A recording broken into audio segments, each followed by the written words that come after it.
Thank you, sir. Well, I'm sure you are familiar with these stories where people may say one thing and do a different thing altogether. And sometimes it even becomes a pattern for some people to just not do what they have said they are committed to doing. And that is a characteristic of the situation you have with the DRC.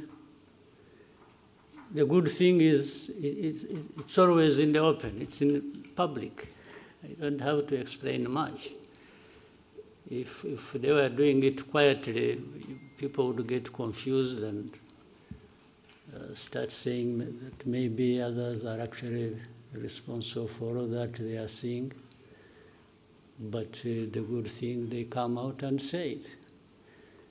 They agree one thing in Washington or even in Doha, and that is made public. Then the next day or week, someone says, no, we are not going to do this and this until something else is done. And even when what they are referring to has also been under discussion.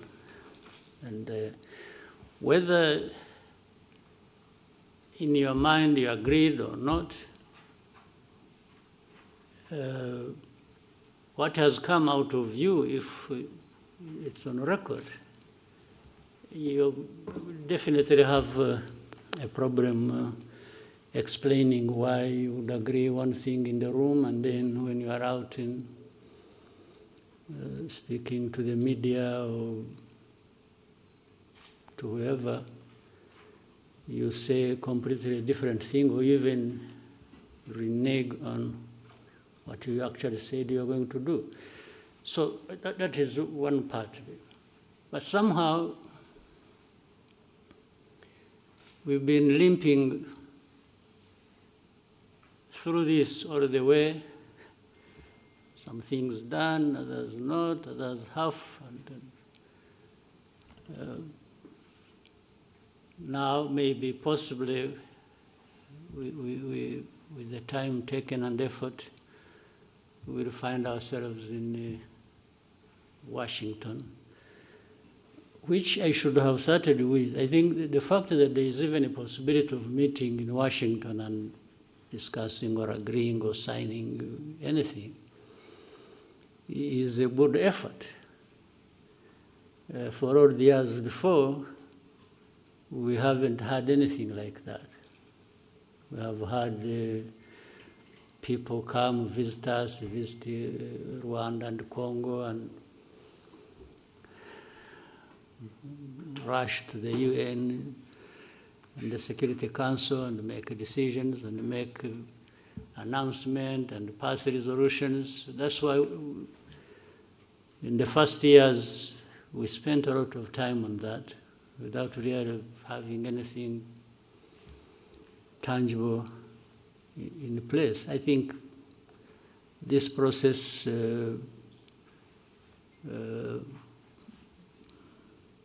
or the two processes, one in Washington, another in Doha, but talking about Washington, it's a good step in the right direction. Whether we arrive at a decisive moment that gives us a clear possibility and optimism that we are near finding lasting peace and so on. Yeah, it's something we can still continue to hope for and work towards. But at least there is that possibility, there is that framework that is in place. And the Trump administration seems to have done their best. You know, some of these processes will not work, not just because we are meeting in Washington or the powerful United States is involved. Yes, they have a big role to play. It's what I was praising them for, having made a huge effort. But until those people concerned directly, really themselves want and commit to achieve the end result, which is stability, peace, and security for all that needed, even the most powerful will remain wondering which way to go, or frustrated, if you will.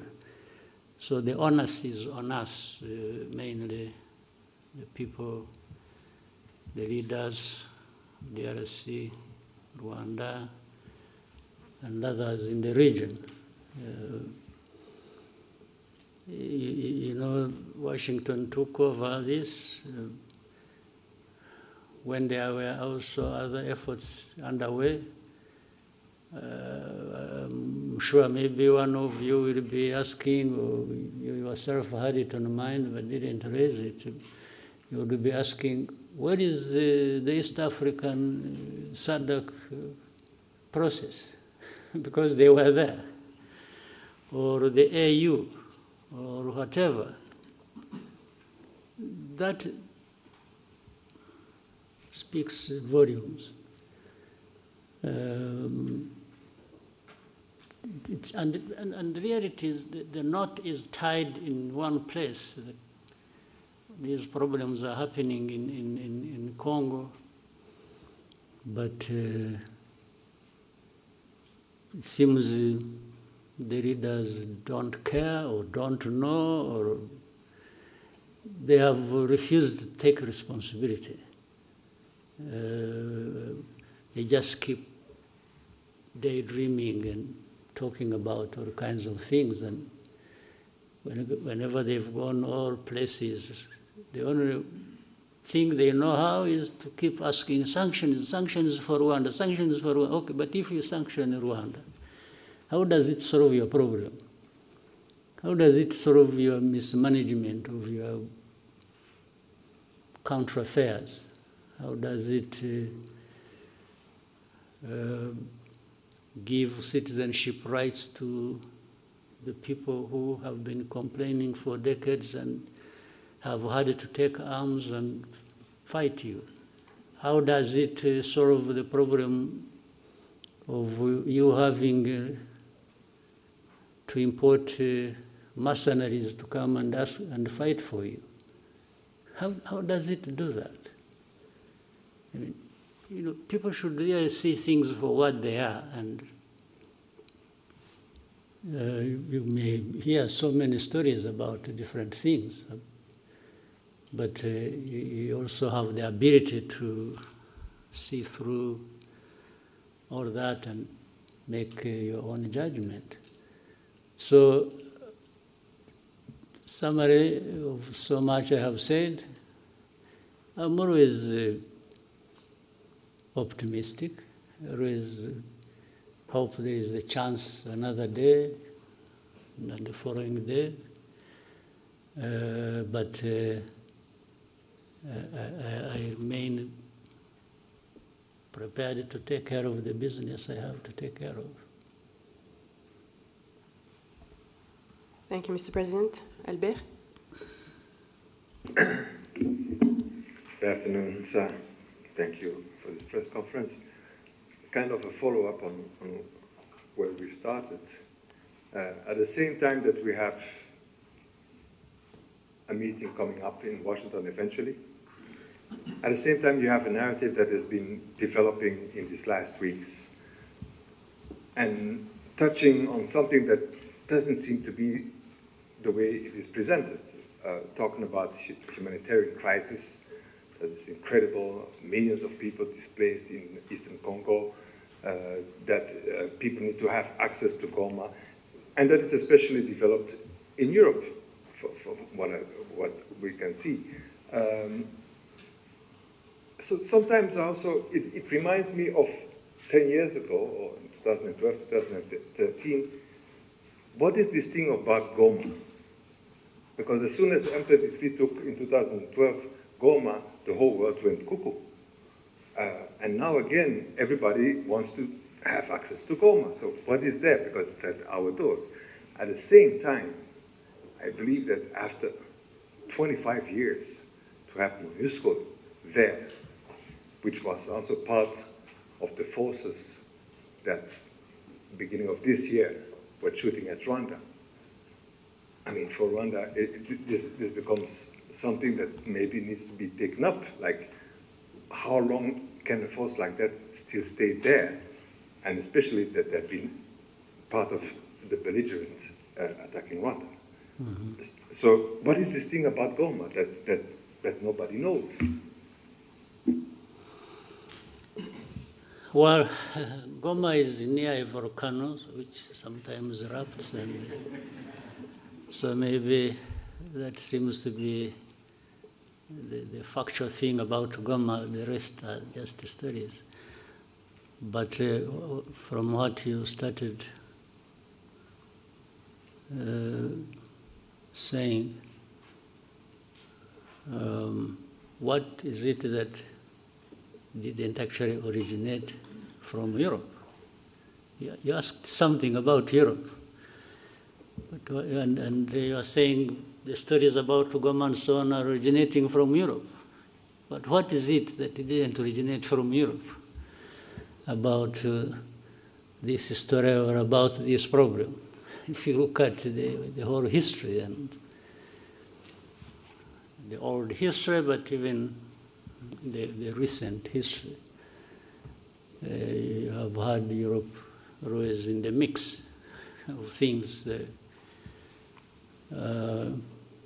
in and between our countries, and even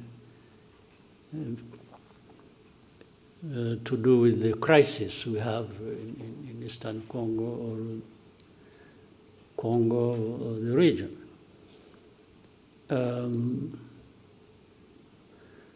For about Goma, I don't fully understand. And talking about humanitarian crisis, yes, there is suffering, there is no question about it. But actually, it seems there was more suffering before the crisis, or at the beginning of it. As of today, I think the suffering is still there, but maybe less than. But to talk about humanitarian crisis so much is to find an entry point, an easy entry point into that crisis, and then shaping it the way some people want, given how they have been relating to this history I'm talking about all along before.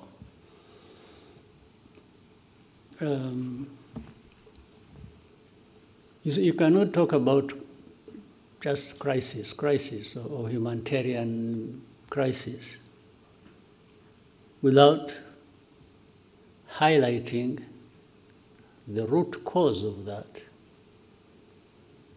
And people have always avoided bringing up matters to do with the root cause, because in the end it exposes people like that.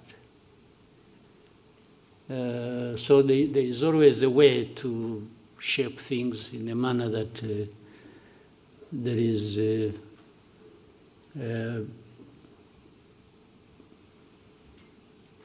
effort to protect themselves, the people I'm talking about. And is it a new crisis? in eastern Congo, or in Goma, or around Goma. You remember this crisis, I have said this before, and you have heard it even from other people, or you know it yourselves. This crisis was there 2012, came back 10 years later. Why can't people try to understand? What is it? How can you have a problem 2012 and 10 years later you have a repeat of the same problem? It means, but yet, all those 10 years, we had this international presence. And many years before that, supposedly to address these problems. So much money spent, so many people involved, people losing their lives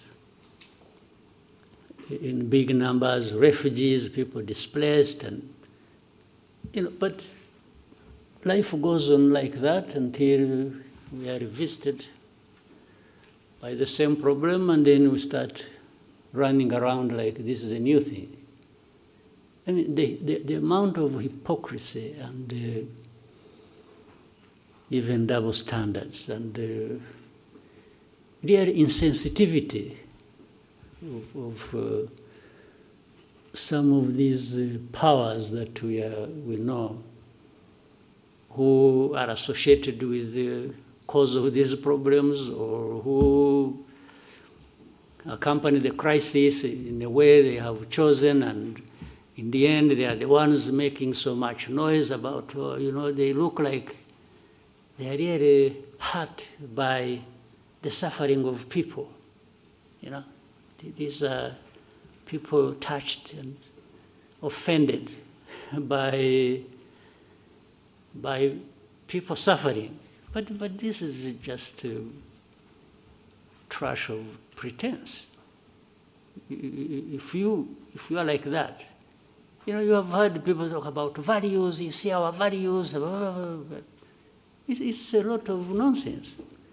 If you have the power of everything, whether political, money, or whatever, and then every day you're talking about values and so on and so forth, and even want to teach others how to respect values, yet you are the cause of the suffering, and you are the cause of the perpetuation of that. What kind of pretense is this? And you can't just... So when you see these people, coming out with a lot of anger on this and talking about, you see us, you've made a mistake, we are going to do this.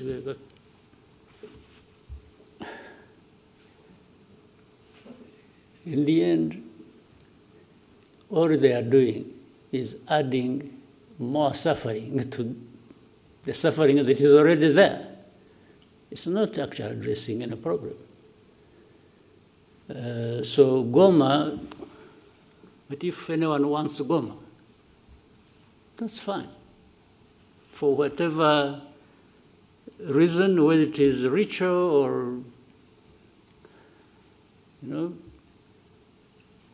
some believe in witchcraft, they would want to go and pray in Goma and meet their witch doctors there and so on and so forth. Still, you know what? Goma it's not functional as of now, but it is in the hands of some people. You go and talk to them. But if I were the one, now let me be myself, let me tell you a story. If I were the one, you come and I'm the one controlling Goma, and you come to say, I want to use Goma. I say, fine. but these are conditions. Goma is part of my problems that I face with the government. And now it is in my hands. I will not give it to you until you show me, alongside that, how you address my problems. Well, I may sound speaking for these guys, but I'm just reasoning. If I were the one, you want Goma, you want Kavumu, or Bukavu, or you want the whole of Eastern Congo back, fine. I have no problem with that. It will only come with you addressing my problems. Yeah, you understand? In my long history, in my judgment, that is what I learned over so many years of fighting for my rights and for, people have, they sacrifice, they do what, but unless they have no reason they are sacrificing, that's a different issue. But if they are, everything should be put together. You want this, I'll give it to you. I have no problem. But we came to this point because of this reason. So if you don't address that reason, how do you just expect you cause problems, and then you come and say, and this I'm saying because, again, for me, what you see is what you get. We used to tell the Congolese from the beginning, when we would be in the discussion, and it's like you see leaders behaving like, it's like, you must do this, you must do that, and they are the cause of problems. So I used to tell the leaders of Congo that asking, or in order for us to have security in our country and have peace, and that we have fought for so many years in the past, it's a must. We must give each other peace. I can't ask anybody for peace as a favor they are doing to me. No. For us to have peace, I beg you, and you have to do me a favor to give me my peace. That's a different world I don't live in myself. I cannot ask anybody to do me a favor to have Rwanda secure or to have my right. Well, initially maybe I can ask you to do a favor, tactically, I can say, please, I beg you, I can even kneel down if you want. But if you don't give me my right, then it means a fight. We will fight, no question about it. So there is no way, where I'm concerned, you can do me a favor for my right. Who are you after all? Who are you to have everything, including my own right, that you can control? How?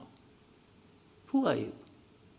What gives you that right or power to be able to do that? So I've given you more than you really wanted, but Goma is part of the problems we have in Eastern Congo. And yes, Goma should go back to its operations as an airport. But what is it that stopped it being so in the first place? So you must address that. You want to address humanitarian crisis. I agree. There must be a way of doing it, taking on board the fact that there is what is causing the humanitarian crisis, and that must be addressed. Right? So, anything else about Goma? Well, somehow there is also another side of the whole story that has been kept repeated, especially now it's still alive in Europe. It's about the looting of minerals and all that. I mean... Again, that is nonsense. Exactly. They looted minerals better than anybody, worse than anybody I know of in history. So would you even listen to that? Minerals? Minerals, they sell minerals in, what is it? In Antwerp, where is? Antwerp. Diamonds. Diamonds. But there are no Do they diamonds produce diamonds? Or they have gold, bullions they took long ago and they are adding more. Do they have a lot of gold really? Do they have gold mines? These Europeans? They take it, okay. To make their case even simpler or less than it is, they may even say, no, but the gold or the diamonds or whatever we have is brought by legitimate people, okay? Would you believe that? But that legitimate, when they are there, they are the legitimate ones. So, but this whole thing, why do you think, by the way, there is something to do with there is an MOU actually we're supposed to be having with Europe, which involves, I think, and a lot has been worked on about traceability and so on and so forth, okay? Rwanda got involved in that and passed every stage and standard that was expected on that. Now, what is funny and contradictory is, at some point, then DRC goes to Europe and says, no, don't sign anything with, but how do you not sign anything that was supposed to be transparent and show where the minerals are coming from or who is involved? So on one hand, you want to be clear that there is nothing except that Congolese always passed through here, and some sold it here to Rwandans who went and sold it to somebody else. Others, they said it through Burundi, through Uganda, through the neighbors. But it is only Rwanda that was picked on about minerals. Simply because, I think with the audience back home in Europe, they listen more to these accusations. The more they hear of them, then the more questions they raise about Rwanda. Whether what they are saying is happening or has happened or not. So, minerals, really think, okay, FDLR, that actually at some point was in control of Goma, or the surroundings of Goma. were they found to be innocent in the whole equation? And yet every day we point out things to do with FDLR. But they are not interested. They say, no, they are few, they are... Well, if they think they are few, they should come here. We will take we give them face-to-face conversation with those that have been brought from Eastern Congo recently. They will tell them the stories. But do you think they even want to do that? Haven't some of you journalists, maybe, I hope you're also not selective about what you want to know. Haven't you asked to go and meet these people who have been brought from Congo, the FDLR, to tell you their stories that show you how they are so embedded and intertwined with the Congolese forces and other systems of government? So that plays behind the scenes role, and you don't see it at the forefront being talked about. In fact, some of these FDLR have been doing mining in Eastern Congo. Where do they take their minerals? Maybe those are the minerals that end up in Europe, but they would rather hold Rwanda responsible based on the stories around minerals. What sense does it make?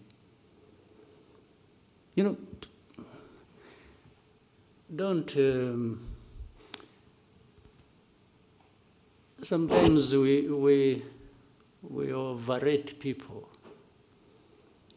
We overrate them in a sense. We think when it has been said by Europeans or by this, then it must be true. But these are the things they get involved in. Petty things. And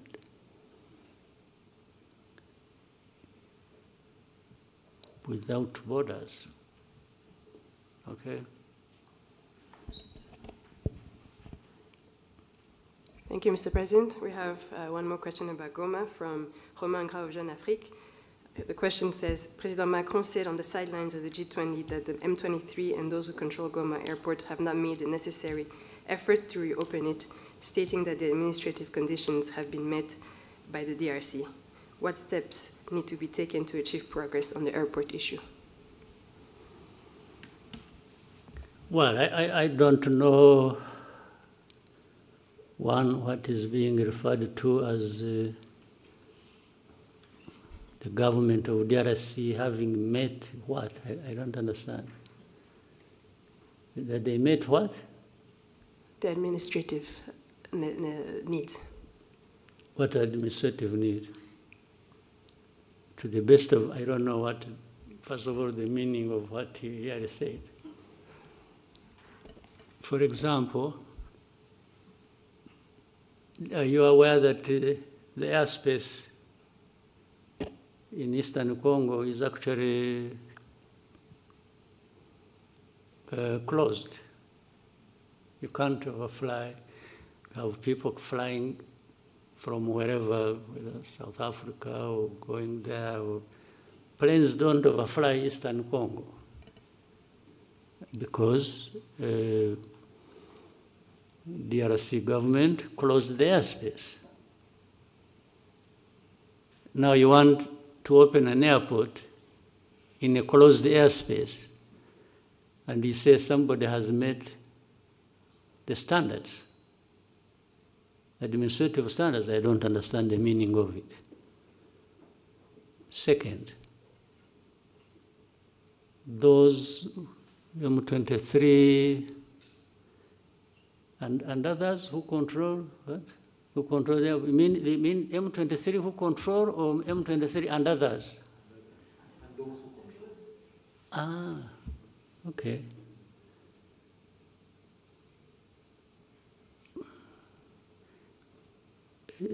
Could I equate it with the saying, maybe he wouldn't like that, the government of DRC, the FARDC, and FDLR. FDLR actually has a big control in that area. They are being fought every day by the M23, even before those who control the airport come in. So would President Macron wish to say something about FDLR? I don't think so. You know the reason? There is a whole story about FDLR and those others from Europe who talk about the airport,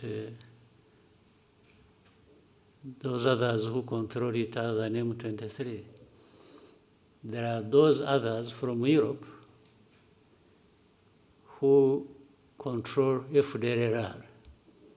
That's why they are always quiet about FDLR. You see always when issues about Eastern Congo, about Rwanda, backed M23, and then when FDLR,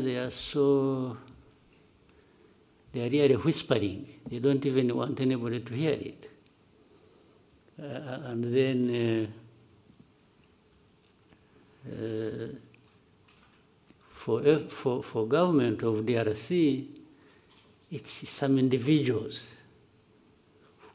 who get involved in these wrong things. It's not a government. I mean, this is selective way of presenting issues and even wanting to address matters sensitive like that based on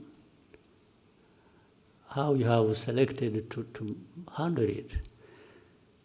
I think it becomes part of the problem, by the way. That's why I was saying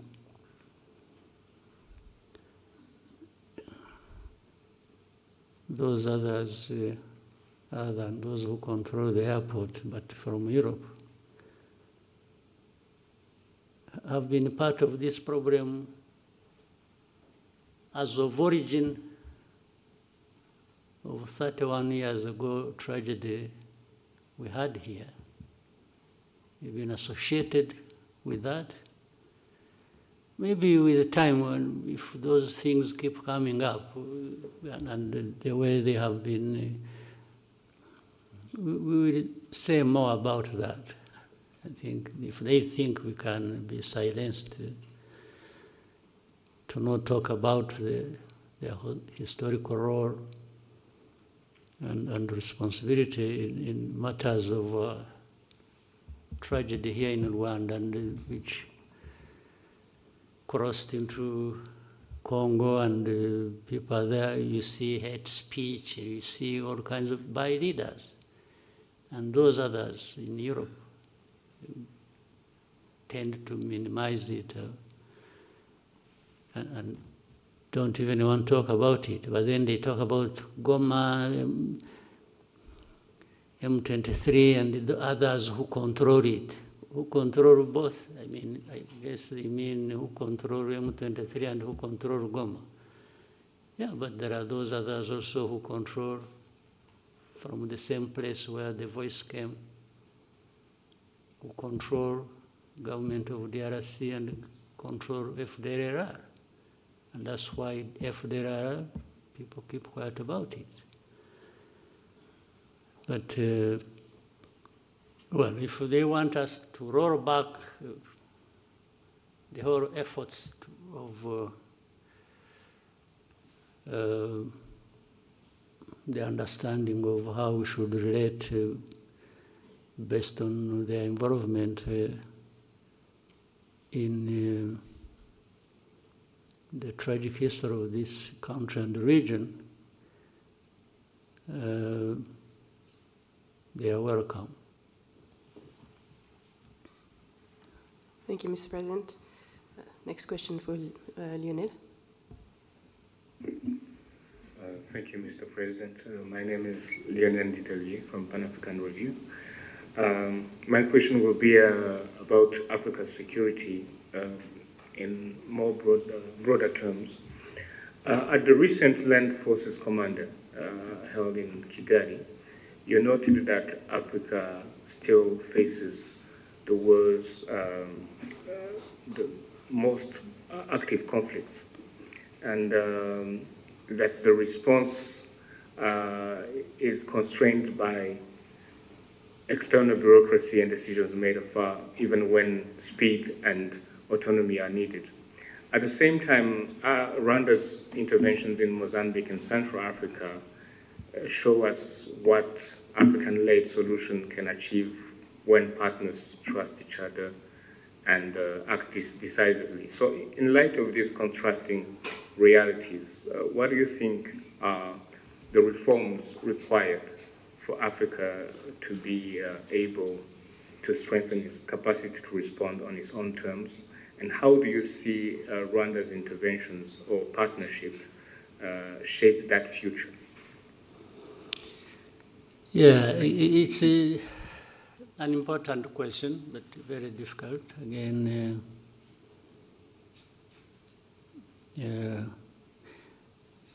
I think if I remember the saying, you can take horses to the well to drink water, but you can't force them to drink. You take them there, but it is the horses to drink the water anyway. If they don't want, you can only stand by and watch, isn't it? So I think Africans, we have everything. We have the water in front of us, and we are thirsty, we should be drinking. But we find an excuse for not drinking the water. I don't think we need anybody coming and whipping us into that. So when the Africans decide to drink the water that they actually badly need, I have no medicine. I can't. The only thing we try to do when we collaborate with our brothers and sisters on the continent, like in Mozambique or Central African Republic, or participate in other efforts,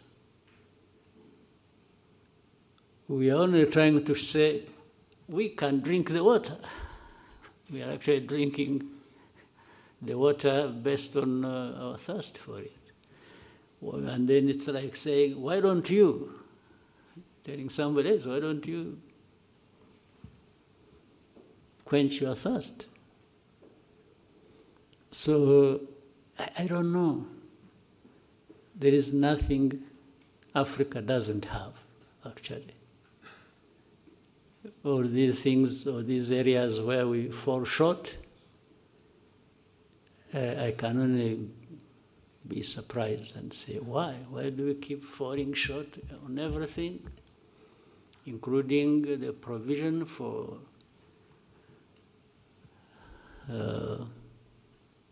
security for our people? When we have the people, we have the resources, we have the knowledge, we have... what is it that Africa doesn't have? Tell me. We have good weather, maybe that's what spoils you. We have... what don't we have?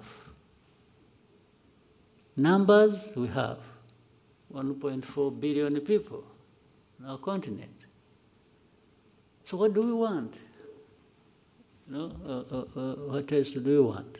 Or what do we lack? So that is... it's a pathetic situation. Yeah. I don't think I have helped you to understand what you can do, but not for lack of trying. Yeah. Thank you, Mr. President. We take one question and then go to break from Anangwe. Thank you, Mr. President. Eugene. Maybe why don't we continue a little bit, then maybe another 15 minutes and then take a break.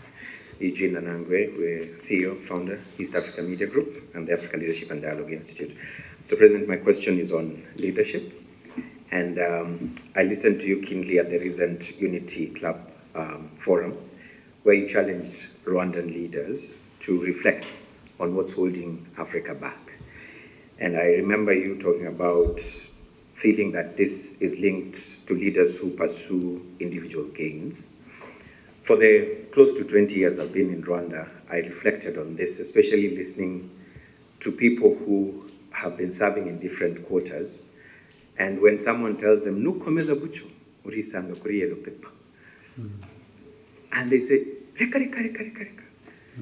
And the reka, reka, reka is not because they don't want to serve, but because of the pressure to deliver that leaders in this amazing country go through. The pressure to deliver without apology. Exactly, Yeah. yes. And this brings me to the question of your style of achieving this culture. I know of countries where people will kill each other to get those positions of leadership. But here, not everybody can take that pressure to deliver without apology. So if you were to deliver a lecture at President Kagame's School of Leadership, what would those three things be that you'd say about this subject of servant leadership that happens in this country?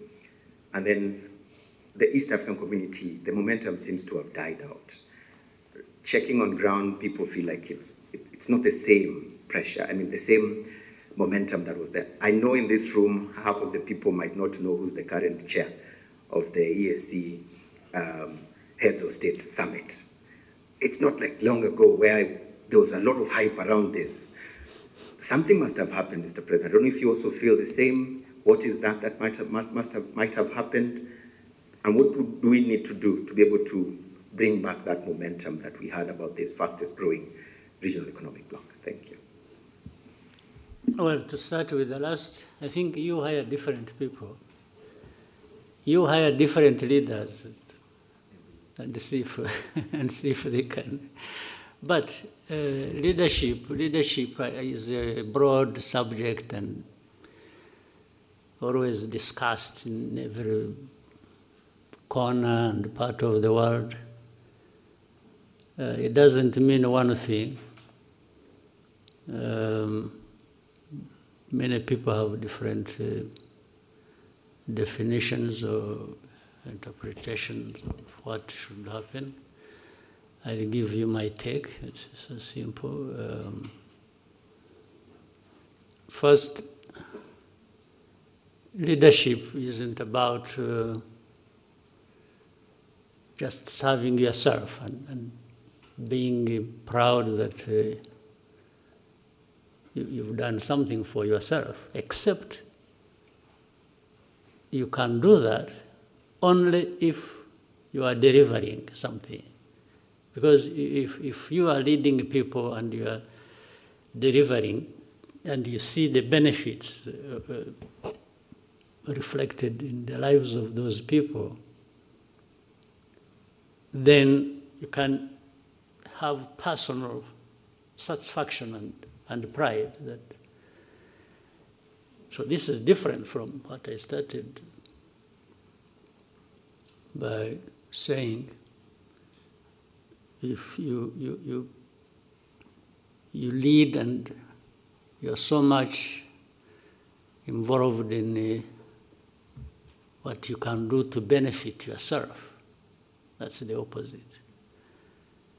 I can only serve to benefit myself by being satisfied that my role as a leader is benefiting those I lead. Well, but that then becomes the theory, the broader theory or philosophy of of leadership. But we also know that more importantly, there is the practice of it, the real tangible results you can see and hear from people. That makes the biggest difference.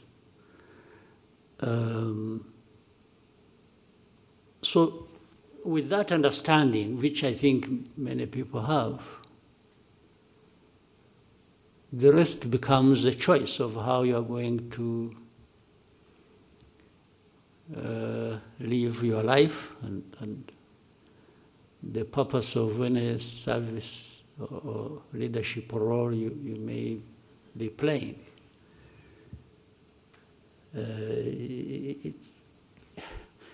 We can learn the theory, but in the end, the practice is ours. Yes, you can study and have degrees bestowed upon you about leadership, and you can be an expert and be there actually teaching leadership, and everybody moves out of the room energized and feeling on top of the world. But the moment you step out of the door, the choice is yours. How you use that energy to fulfill the obligations that the theory was talking about. So it's not an easy thing. So you can therefore have this and match it on to what you asked about East Africa or whichever entity or institution. We have to keep trying, we have to keep challenging one another on the basis at least of this theory, and then tying it with the practice and say, but we are saying these right things in this institution, but the practice seems to be coming out differently. So you have to agree that's how issues of accountability come in, because people they understand the theory but have failed on the practice, and they are causing damage to those they did. And therefore, that's when you say, if you are found to be doing this and you run into this and you are causing suffering, then measures should be taken. By doing it intensively, I think you reduce on the damage that is caused by bad leadership. So, as you said, at a personal level, I also confess, I tell you, I have no apologies to make for. And then I tell my people, you know it very well. I have said, by the way, when you get tired of me, get rid of me. I'll walk away without any, I will not fight back. If people say, no, you are becoming too much, insisting, both, too much is not just in time. Too much can also be how much you do in time that disturbs people, okay? But accountability and the desire to have results is not for the half-hearted, no. So by nature, I found either I'm doing it, unless somebody shows me saying, you know what, there's something wrong you are doing. I listen, by the way. I also have ears, I have a sense of trying to listen and learn, but if nobody comes up, and we all agree that what we are doing is the right way to go, on that one, I push everybody in my domain as much as I can. But age is catching up with me, so I have some reduced energy, not like I had 25 years ago.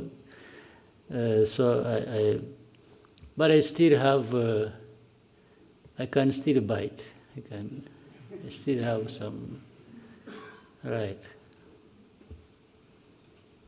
Thank you, Mr. President. Vincent? Marco's Excellency, Vincent Gassana, Katie Press. Bear with me, sir, I'm going to go back to the DRC crisis, which continues to cause instability, insecurity, and of course, devastation for the people of Congo. It seems to me, sir, that the main factor perpetuating the crisis is what is a determination by certain Western governments to direct away from the attention away from the causes, underlying causes of the crisis, and instead just seeking to make Rwanda some kind of sacrificial lamb for every sin to do with the DRC. Now, I appreciate, sir, that the Rwanda does not have the power or the influence of these nations, but it is nonetheless a sovereign nation, a sovereign member of the United Nations, African Union, and other similar bodies.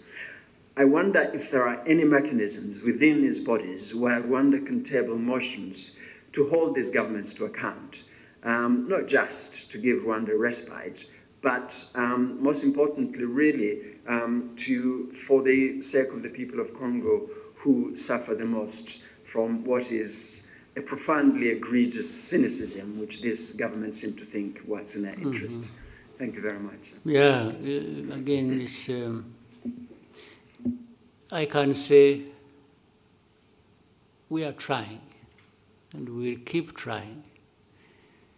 Maybe every day that comes to pass has brought something new, and looking forward to the next.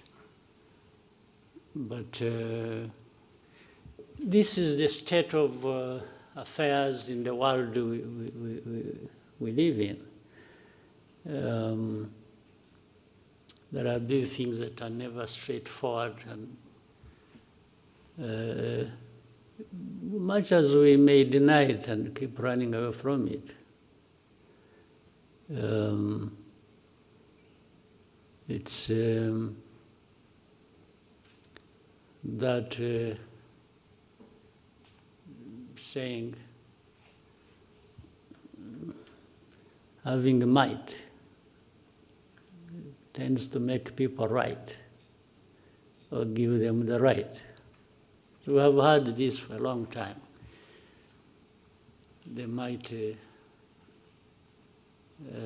tend to think they are right, and they don't care, even when they realize that what they are involved in is wrong. But as long as it benefits them one way or the other, they will take that direction. They don't care about it, and especially when it comes to we Africans who are even ready to accept it.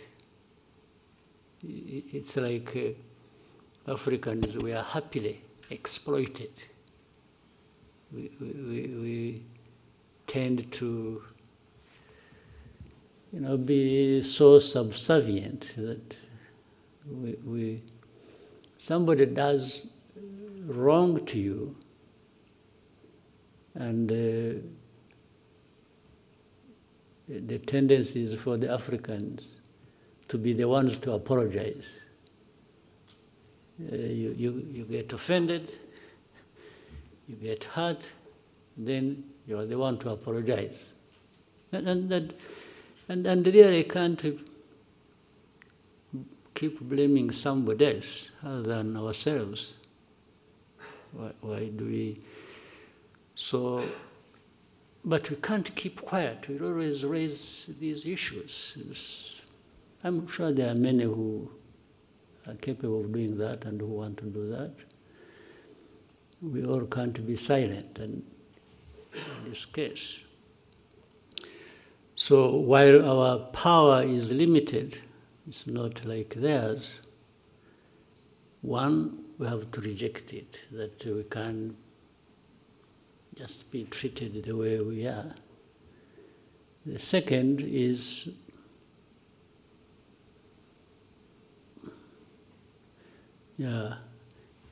we even have some way of fighting back. Fighting back includes to keep exposing the truth about all these lies and the suffering that is brought upon us, we Africans. Of course, that requires you have to have people who are like that, but then above all, you have to have a coordinated effort. That's why there is always a search for Africans. You are talking about, you are from Pan-African something. Yeah, the Pan-African means really working together, finding like minds to, and not accepting that we can, whether at individual level or at a collective level, we just have to.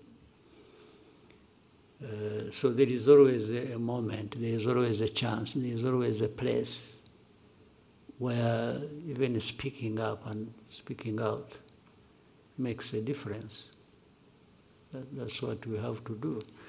And knowing that most of these crises, actually, when you look a bit underneath, there are things like this.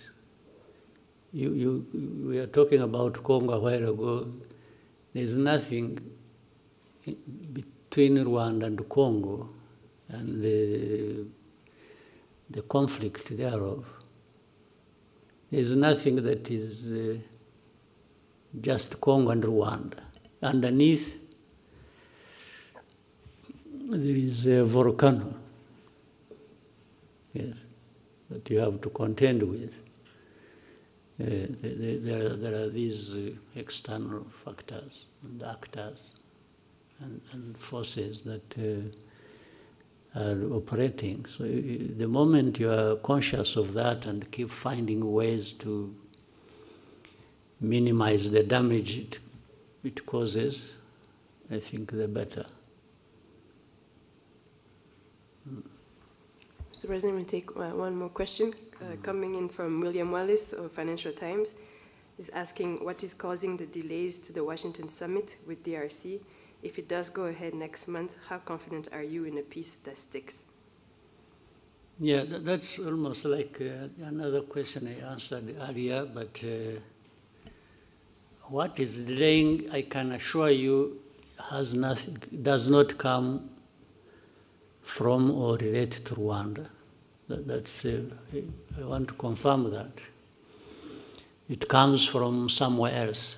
I don't know, maybe the one who asked the question can keep trying to investigate, but nothing originates from Rwanda. But the question I answered earlier is, I mean, people, we have had so many meetings, our delegations have met in Washington, and there is also, I keep bringing back Doha, there is Doha, but they discuss, they are near agreeing something, or sometimes they agree something, and then just out of that place, the next day, somebody is just it's in the open. It's not done quietly. Something, no, I want to do this until you have heard somebody say, we are not going to sign anything in Washington until Rwanda has removed the forces from DRC. That becomes, but these are things that have been discussed even before we went to Washington. There was a discussion about that, whether in Rwanda or so. But then you are in Washington, we agree that, yes, there are a number of things that are going to be done by both sides, and this is the sequence, and they sign. Our people, delegation, and the delegation from there, they sign. And then after that, The next day, whether still in Washington or back home, they say, no, no, no, no, we are not going to do this until now. They set different conditions other than what was actually done and agreed in Washington. So this is what delays the things. So for us, we've been here waiting.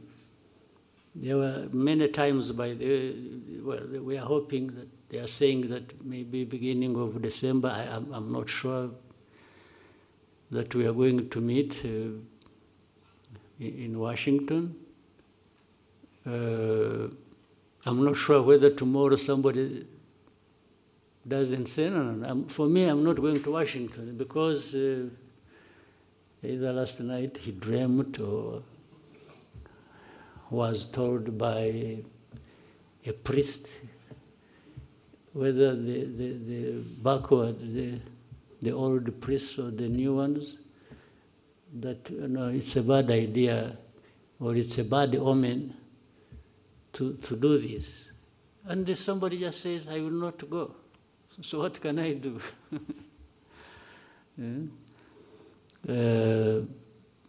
But we are still hopeful that maybe because those bringing us together maybe have some power to move things, but at least for sure they have the intention. So we will wait and keep hoping that it's not just about a trip to Washington, it's about making steps towards finding an agreement that can help us start a process that will bring peace to our region and to our countries. Thank you, Mr. President. We'll now take a 15-minute break and come back. Maybe 15 minutes or even 10, and then we... But you forced me into a break. I welcome it, and I welcome it anyhow.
turi muri village Urugwiro ahari kubera ikiganiro nyakubahwa Perezida wa Repubulika Paul Kagame agirana n'itangazamakuru. Ni ikiganiro muri iki gice cyacyo cya mbere cyagarutse ku bibazo bitandukanye. Hari ikibazo kijyanye n'umutekano muke mu karere u Rwanda ruherereyemo, ahakomojwe ku masezerano ya Washington. Gusa aha Perezida wa Repubulika Paul Kagame akaba agaragaza ko uruhande rwa Kongo rukomeza kwirengagiza nkana ndetse no gushaka gushyira mu bikorwa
Thank you for the break, Mr. President. We'll proceed right away with the remainder of the questions. Let's start with Lacroix. Hello, Mr. President. Vivien Latour for the newspaper Lacroix in France.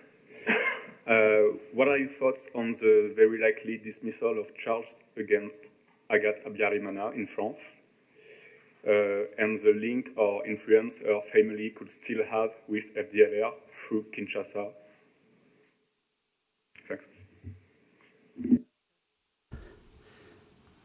These are some of the things I was saying, how the history, the facts thereof, sometimes they keep playing out back and forth, and even leading to minimizing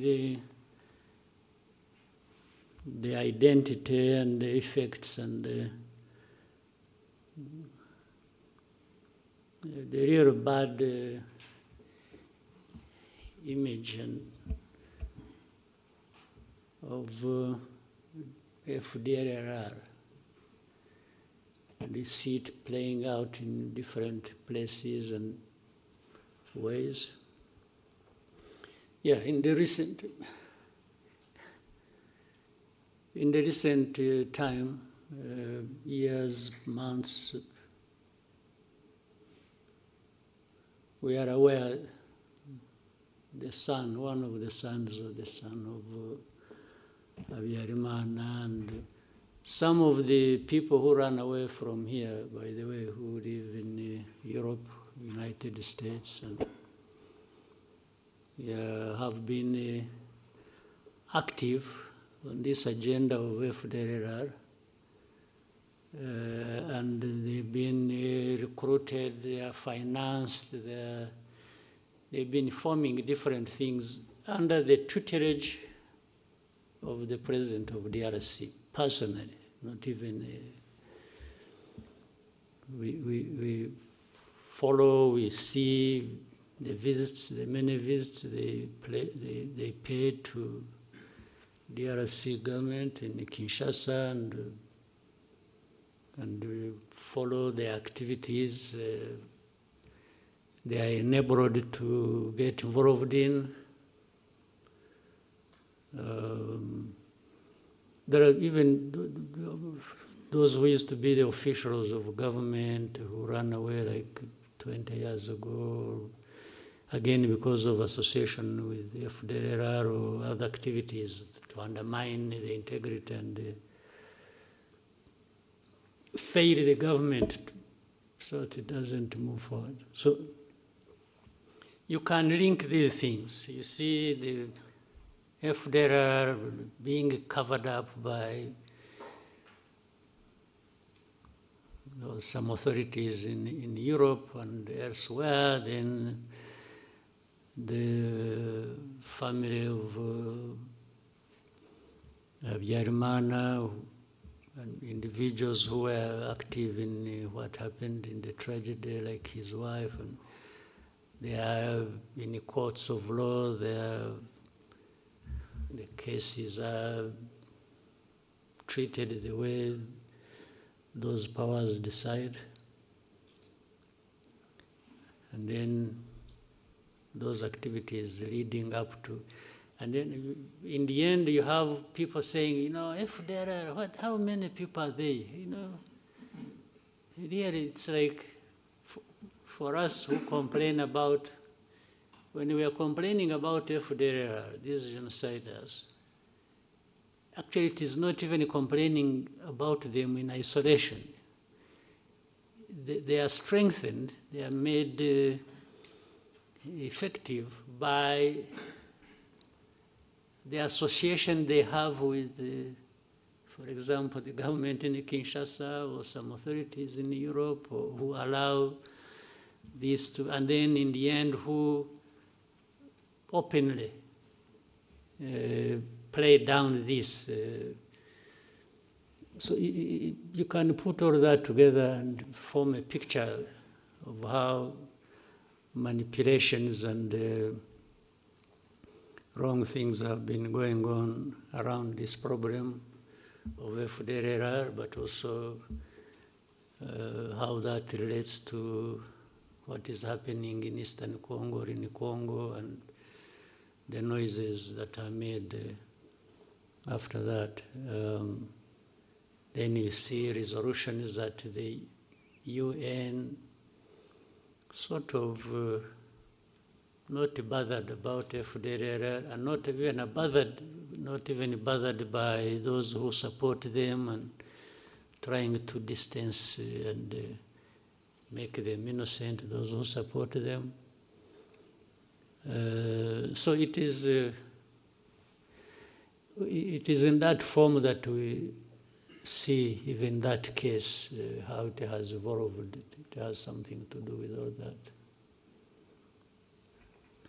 Next question from Theodore.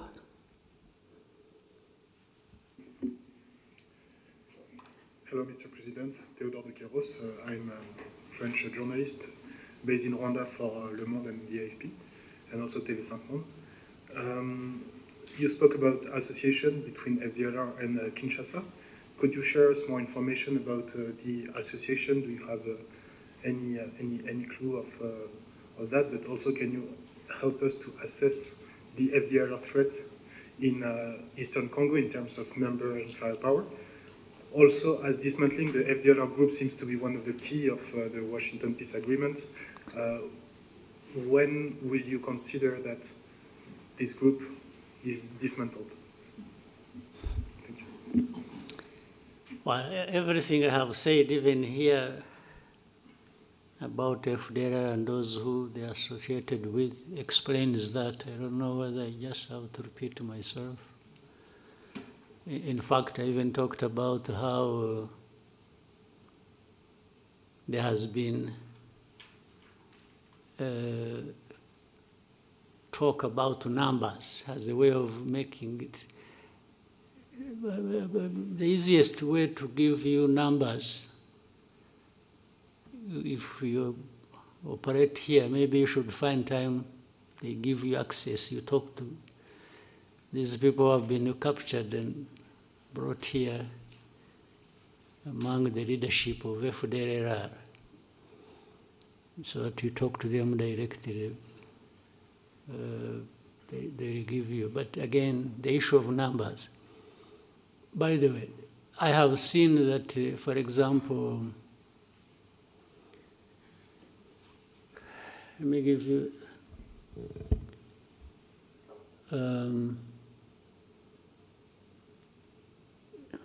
you know, in Congo, there are different forces. Let's say there are forces of Burundi, big numbers actually. Last time, since we talked about Goma, that even before just before Goma fell, Burundi had in Congo over 10,000 troops on the ground. Then you know that there are Ugandan forces in the areas of Ituri, Beni, and so on and so forth. According to DRC, these are invited, so meaning they are there legally. But for the forces, for example, of Uganda, one of the reasons they are legally there or invited is to do with these groups of ADF. Would you be interested in finding out or understanding, or let us understand, in terms of numbers, how many are ADF? To make it such a significant problem that justifies the presence of, let's say, the amount of forces the number of forces that came from. Do you have an idea? So, because I suspect there may be a fraction of FDLR, but it is taken seriously by that label put on them, terrorists. You see, terrorists, even when they are 5, they actually do harm, and people take that seriously. So if there are, why no one would take them seriously, knowing that their history, and worse still, knowing that they are associated with a government in DRC. And I mean, this is a public knowledge. Even the way you have heard of hate speech, you have heard of all kinds of things. If you want to know, you must be knowing. So still the issue becomes, how many would they be? How many? So it's like putting me to task. One, it is falsifying the issue of numbers. If we want to know about numbers, there are many. That's very fact. Then, but the essence of saying how many are they? It's like to say you are exaggerating. No, I'm not talking about you. I'm talking about what you said that is said by so many, including authorities in Europe. I have been asked by some leaders of Europe, how many are they likely to be? When somebody asks me that question, immediately I know he's interested in covering up the problem. And therefore, I associate it with all this I see. I said earlier when you are talking about FDR, say the resolutions, the statements made at the UN, they come saying, it is really like a whisper. It is just mentioned in the passing. It's not, but the reason is so that it's like Rwanda should not be taking action against them, which means from there, I can see they are saying they are not connected with the whole history or even their responsibility in what they did here. Well, by the way, they have also questioned even numbers of those who were killed in the genocide. It says moderate this and the others are just mentioned in the passing. It becomes an issue of moderate people who died. It's not about the mass of people who were killed in the genocide. This has been a subject of discussion and debate unnecessarily, in my view, for such a long time. So, the connection with between FDR and the Kinshasa government, my friend, I'm sure you know. And as a journalist, I'm sure you investigate, you should be knowing. I don't know whether I'm being tested to show how much I know, because I'm being asked by people who know. Then we can put it another day. Next question to New Times. Thank you so much, Mr. President. My name is James Munyanez. I'm from the New Times. Mr. President, you have previously said that Africa's instability is often the result of leaders failing their people, and that coups are symptoms of deeper governance problems rather than solutions. Mr. President, with the recent developments in Guinea-Bissau, and in other places before that, like Madagascar and other areas across Africa, what do these developments reveal about the state of governance? What is that? What do these developments, like the coups that we've been seeing, reveal about governance, the state of governance on the continent, and what should African institutions, and particularly the leaders of Africa, do differently? Because, Mr. President, there's a sense increasing among young people that maybe you have leaders that kind of protect a club of leaders across the continent that kind of protect each other. So what should leaders of Africa and what should African institutions do differently, Mr. President? Thank you. You know, first time when I heard about the coup in Guinea-Bissau. Even now, I'm not sure really what happened. But when I heard it first, I thought somebody was carrying a coup against himself. That was my first reaction. It didn't appear to me like there was a real coup taking place. Even now, I need some time to confirm. But let me assume it happened, or that in Madagascar happened. For sure it happened, because I think somebody's on the run and there's another one sitting there.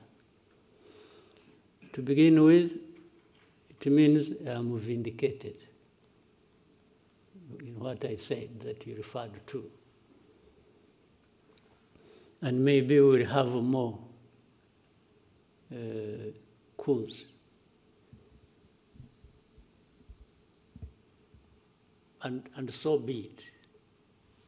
That is my approach to that question. If there are going to be more coups anywhere around the continent, so be it. Because I also believe true, where coups are taking place, there must be something wrong that has been happening, even all along. You can assume, you can read stories, you can see and appreciate and like something, but once there is a coup, maybe 90% plus, it means in that place there has been a problem. People have been not talking about or covering up or something. Now, I don't know whether you want again my opinion, which I have.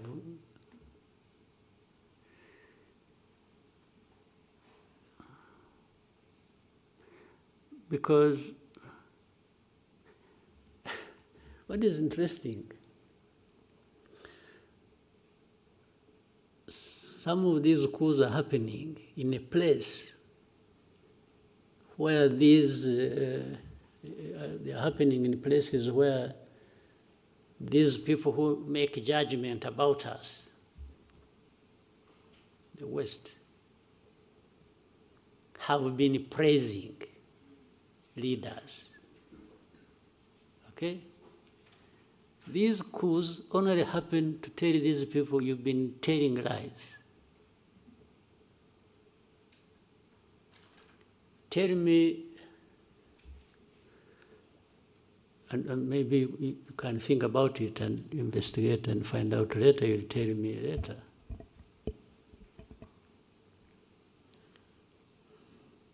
If this coup is not a coup against, let's say in Guinea-Bissau,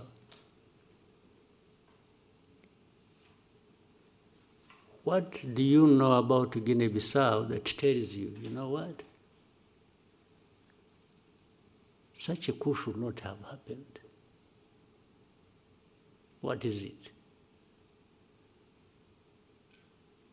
Because, or even go to Madagascar and tell me, you know, the way I know Madagascar, the way I've seen, why should the coup have happened? When we ask ourselves the questions in that form, we might then get to understand whether there are underlying problems or there haven't been, somebody just out of madness acted and overthrew a government. So the young people you talked about, you call them Gen Z? Well, why did you go to Z before you went to Gen Zero? I mean, the last resort, maybe. Is that what it means? I'm just guessing. Still, there are an expression that something is amiss. It may not even mean that they are always right. You see? But I would rather than, for those of us who are still around and don't want to be overthrown, we may need to find a way of making these young people responsible also, so that they feel they are part of, and therefore no need to overthrow. You see what I mean? Because there are so many, they can't all also be operating recklessly, collectively. Maybe some young, some hot heads among them can mobilize others, but still to move the whole mass to do something. So before they do that, it's our responsibility maybe to do something so that they have no need to do that. Because where does it end up anyway? I haven't heard, except in a very distant place, but also differently. I haven't had any of these ones go through that process and becomes the leader. So they always end somehow, maybe for another year, for another term, okay? There is a way to do things and to have a conversation in a manner that they become part of. And they become part of, if a country, because countries have problems, mine has problems. And people necessarily do not get everything they want, because there are real problems that people say, this country, if I use my example, wouldn't have everything as they wish to have it. But it is my duty, and for those other leaders of this country, to be out there transparently explaining to people why there are these problems, and show the effort you are making, and also that it involves them to try and deal with this problem. If somebody has a problem they understand, they won't be violent.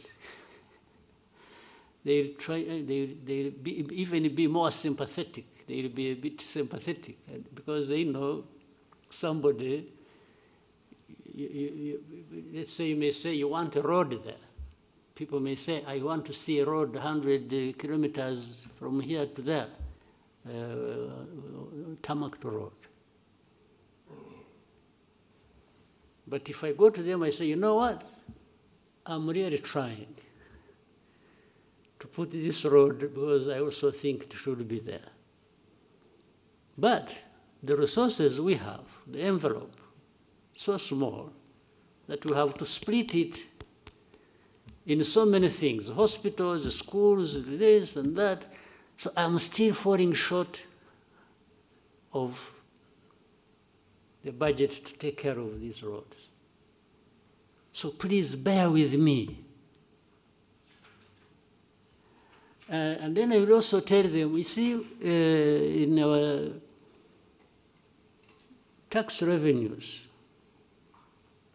we are trying to get money from, but you're also not paying up. You are dodging taxes, you are doing this. So please, if you have, I'll make sure that your money, we'll find a way to making this road. Or, you see, they were used to having these powerful people, the donors, giving money, and they'll tell them, you know what, they no longer give the money. You were used, you were spoiled that these people would provide money, but they are no longer showing up. Maybe they all have their own roads to build too, and the money is falling short. So, and say, but bear with me, but let's be together. So if you are transparent, and they understand, they don't have that thing because it's not your problem. It's not somebody who got the money and took it in corruption or something. Why would anybody get angry with me if I have explained like that? But if they suspect, no, but you're not sure, you're not taking your this money for yourself, they will not be sympathetic. They may even tear me eyes and laugh and clap and like they have listened to me, but in their hearts, they are keeping a grudge with me. Yes. So one day they will show up on the street. If it's the road, it's a hospital, it's this, it's that, and then later on they get news about this man who is not, he's building a castle in Paris or in Brussels or in New York. They will come for your throat. Yes, they will. it becomes only a matter of time. They'll come for, they'll come at you and you'll face it. So, but for the coups, for me, I summarize what I've said before. In a way, maybe there are good coups and bad coups. There might be a coup by somebody who got high-handed and high anyway, just not 100, but high, and became reckless and thought because he has a gun he will go and take power. That's a bad coup. But if somebody, a group of people say, no, enough is enough. These guys have been telling us lies. They've been doing this. They're enriching themselves. They are cheating us. We can't have it anymore. It's stinking. And they go for whatever form they do it.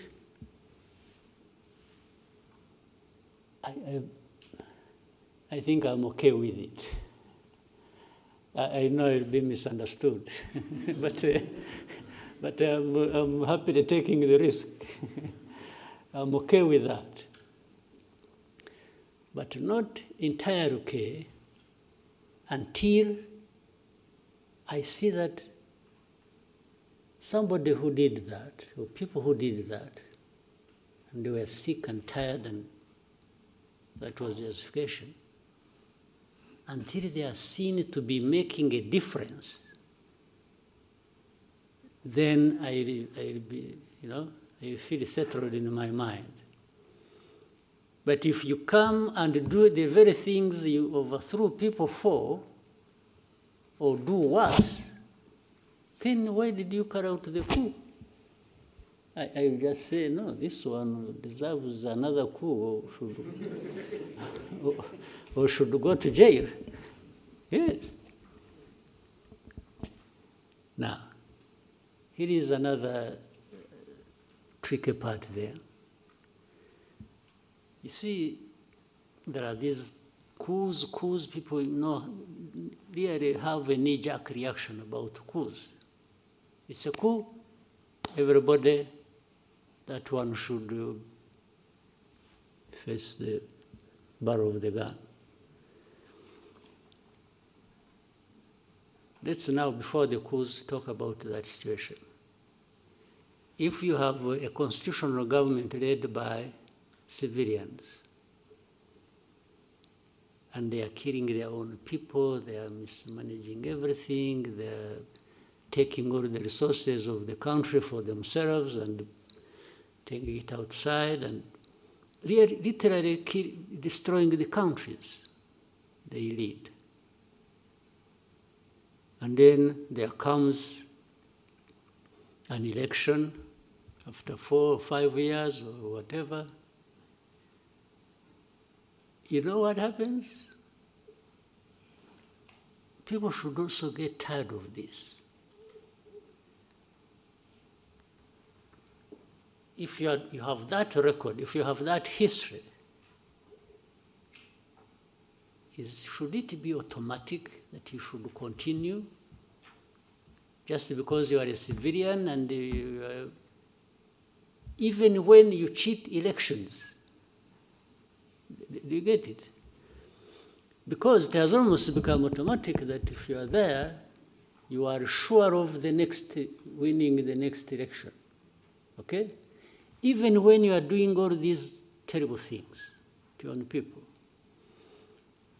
So, is it justified to say, yes, this one, even to say at least what? At least he's a civilian, or at least he kills few people, or fewer people, or what? Do you really, can that be a justification?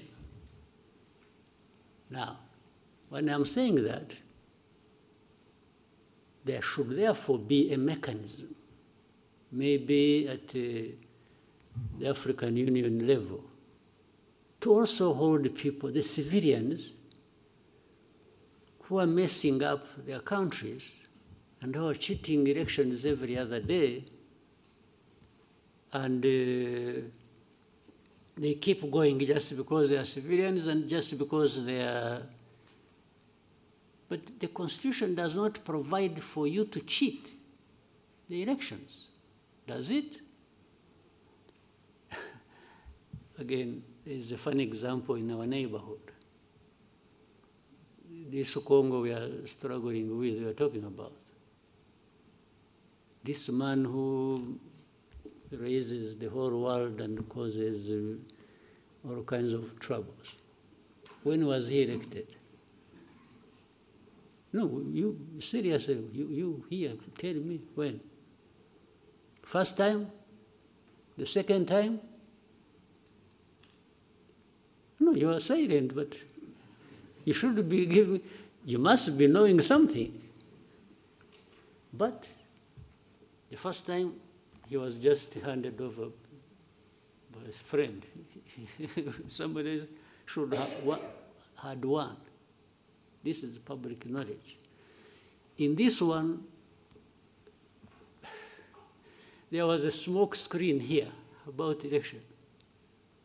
But elections did not happen. In fact, you are likely to have a third one. It's coming. There's another third time is coming back under the same fraudulent thing. But when you see these people who talk about democracy, about everything, and it's like they're the first to send messages, thank you very much, congratulations, and even when they are privy to this information, they know it.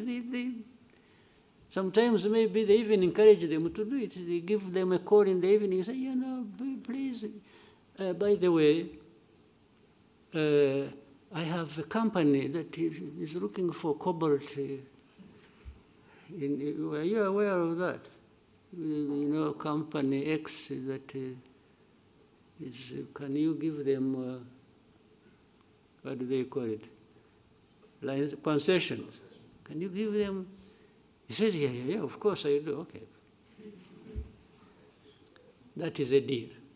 A deal for cobalt, a deal for winning elections even if nothing happens, or to win even when he has lost.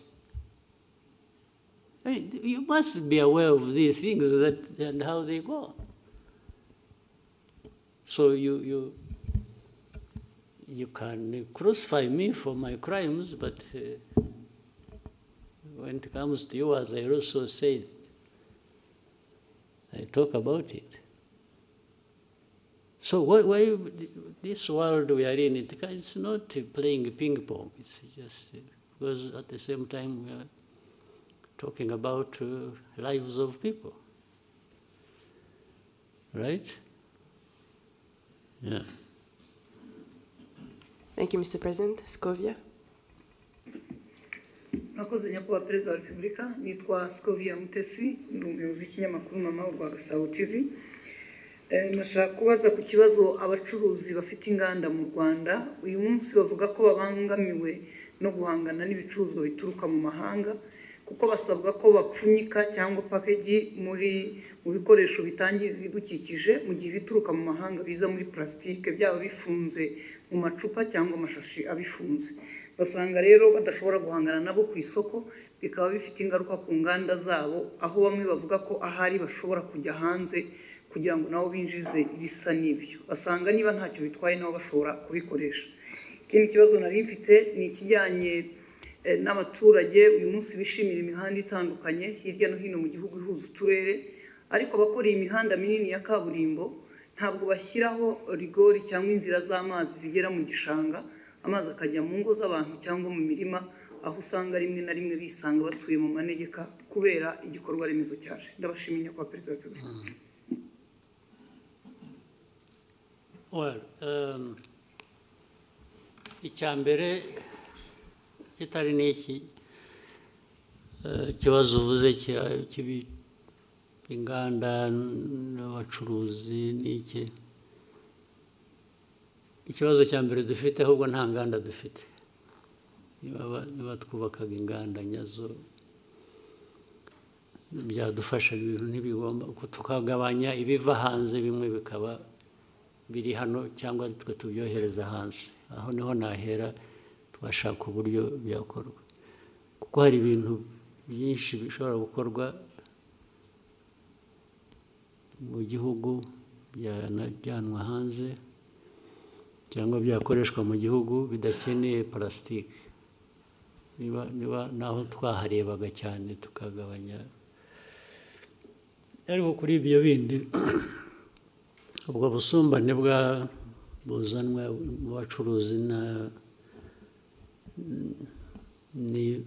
n'ayo mategeko ya plastique ngira ngo bigomba kuba ikibazo cya mbere bikorwa nabi cyangwa bikurikiranwa nabi icyo kibazo kimaze igihe ndibuka ko kigeze kuganirwa abantu bagifatira ingamba z'ukuntu ntabwo ubwo bitumye nibaza aho byahereye kuko ikibazo cyaraganiriwe cyagomba gufatirwa ibyemezo ariko ejo nzabisuzuma numve neza uko bimeze ejo dufite cabinet meeting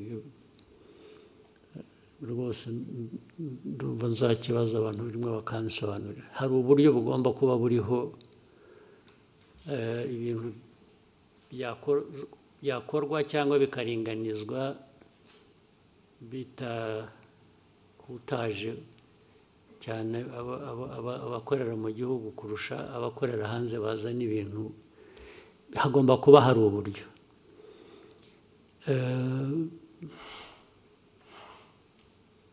ntibivuze ngo dukwiriye kurekura noneho kuko nabyo uko byari bimeze twasanzemo harimo akamaro kanini harimo inyungu nini ibyo kuvanaho za packaging ibintu bya plastique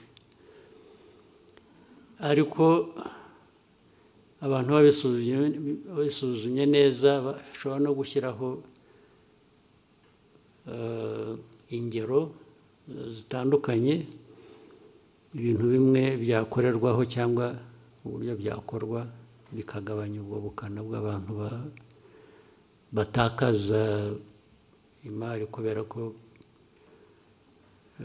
ibiva hanze nabyo bikwiriye kuba bifite uko bihera babyongeraho amafaranga kubera iyo mpamvu kugira ngo nkuringanize n'uwo mu gihugu wishyura ibirenze kubera ko we yabikoreye mu gihugu byose ushobora kubishyiraho rwose taxi ari ukoresha hano nta bundi buryo agomba gukoresha plastique nashyiraho taxi ariko byagera kubivana uzana plastique ayivana hanze nko kuba kabiri ibyo byose birashoboka hari uburyo bwinshi umuntu yagenda bisuzuma akabiringaniza kandi udatakaje icyangombwa cyo kuvuga ngo tugomba kugabanya plastique kuko bimaze imyaka 20 ngira ngo bya plastique bikora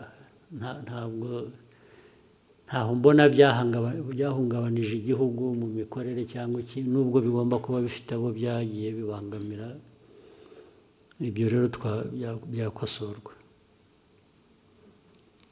hanyuma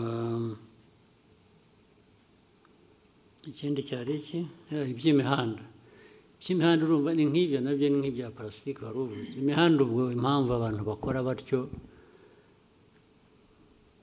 nabi bituzuye bikangiza ni ukutabikurikirana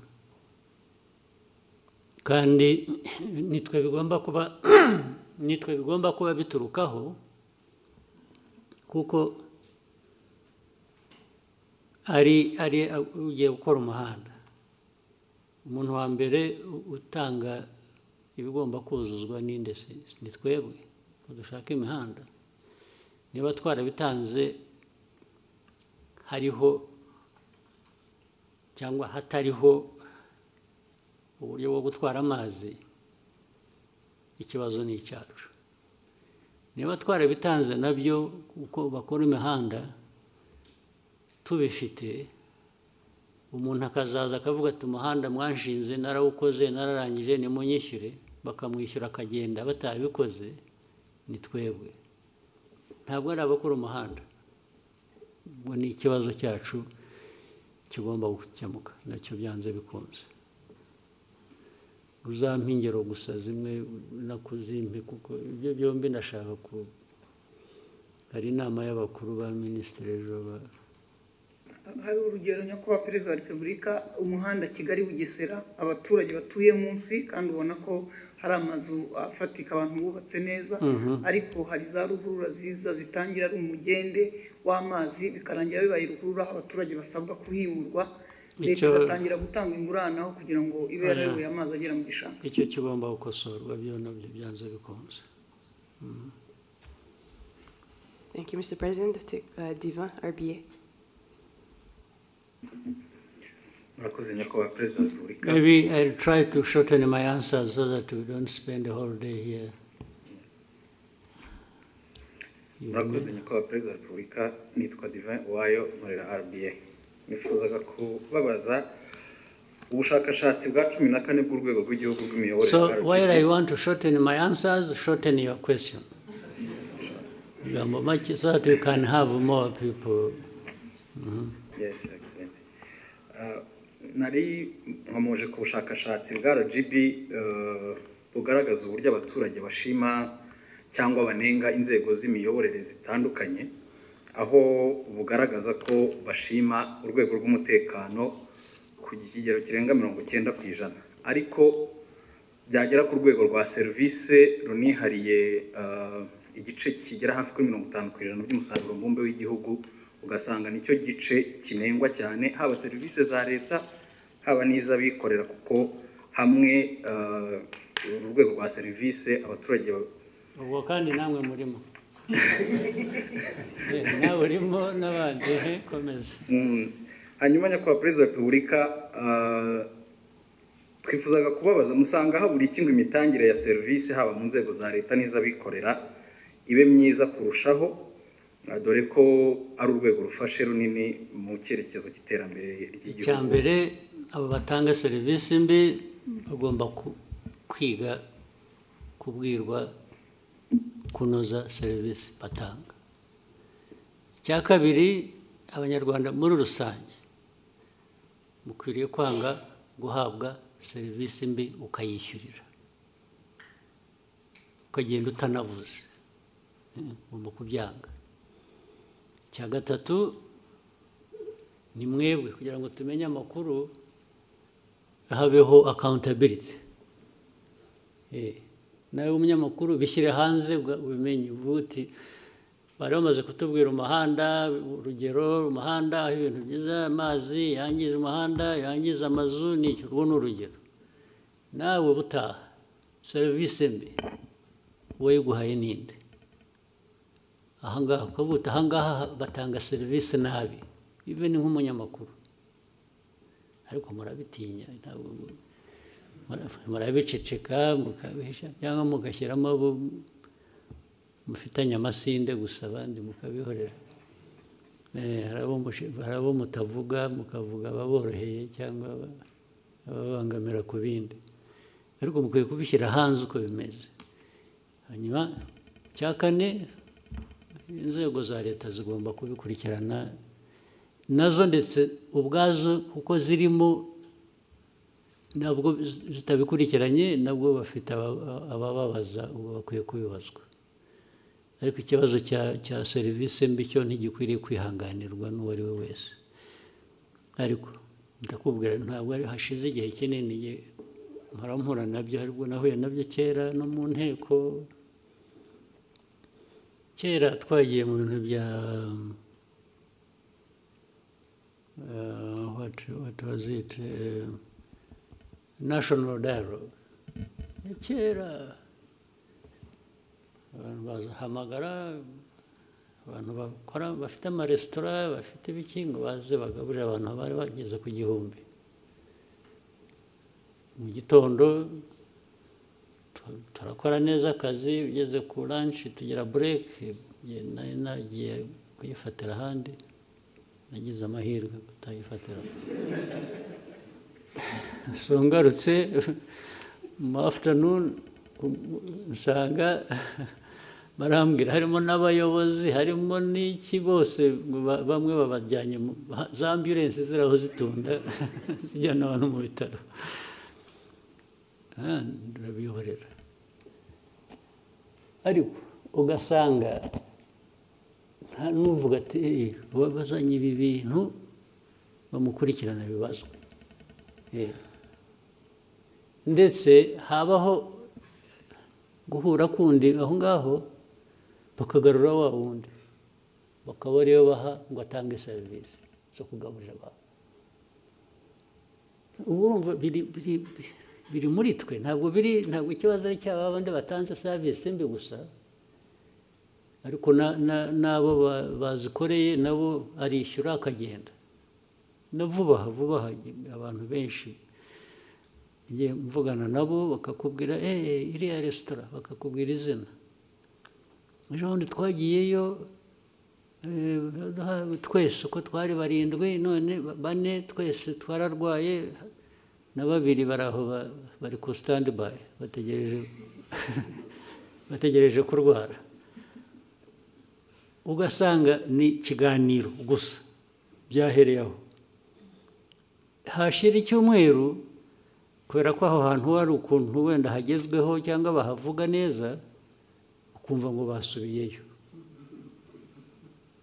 Ntabwo serivisi mbi yacika kandi muyishimiye. Nize wowe wahora usubira ahantu baguha serivisi mbi ukishyura, ubwo butishimye se. So ni ikibazo kinini, mujye mukishyira hanze mu kiganire, mukivuge uko kimeze, mureke ku serivisi mbi kwiye kwangwa period, ikavugwa ikanengwa, abayitanga bagakurikirana kurusha gusubirayo baguhaye serivisi mbi. Next question for Sam. Thank you, Your Excellency. Short. Thank you. My name is Sam Karenze. I work for SKFM. My question is about Rwanda and the Arsenal deal through the Visit Rwanda initiative. Arsenal. Oh, we won last night. Did you see it? I'm also an Arsenal diehard fan.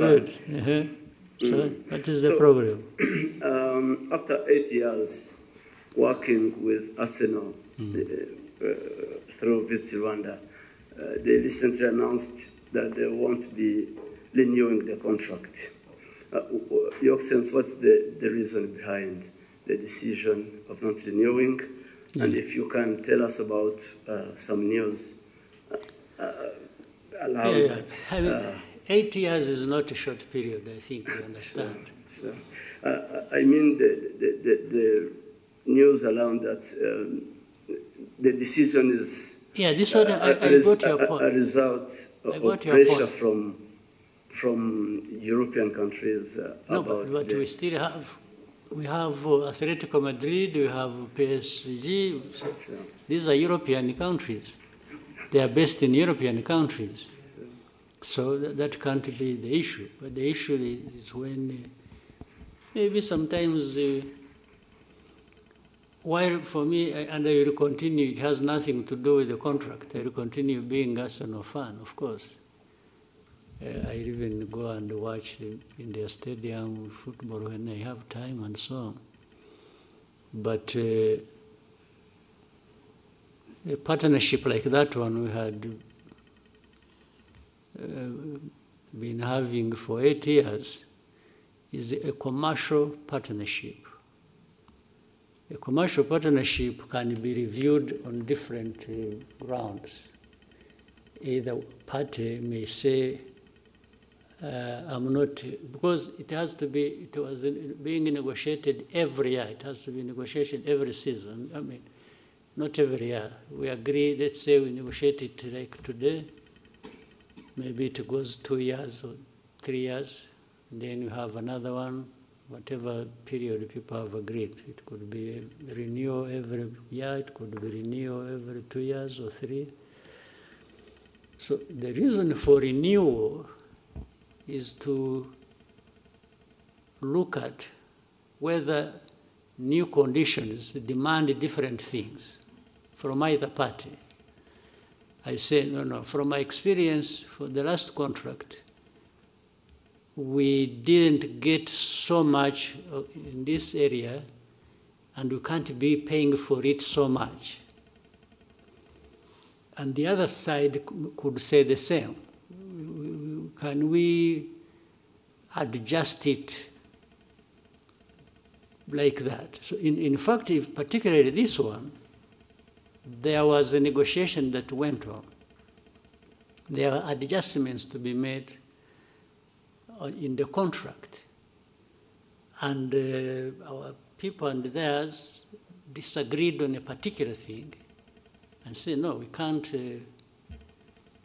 have this instead of this, or which you have been having, or which you were demanding to have. And reached a point where they said, okay, instead of disagreeing too much, you may find another partner who will satisfy you if you don't want to listen to our demands. This is really what happened. I know why maybe the politics you are referring to. So you remember again. I think you should learn many things from what we go through. You remember, even now I don't think they have stopped. You remember DRC went to UK and was repeatedly there complaining about our partnership with Arsenal, and saying, no, you can't do that with the country that is, all kinds of things, telling them stories that they went there from the beginning of this conflict. They repeatedly made it an issue. Actually, they also went to PSG. It's not just... So it didn't work. People explained and we continued the partnership.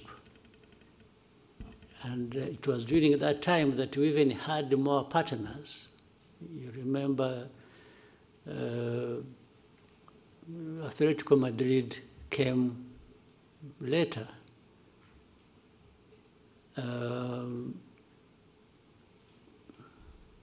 What is interesting, when it failed, when the DRC efforts failed, they started looking for clubs to have partnership with.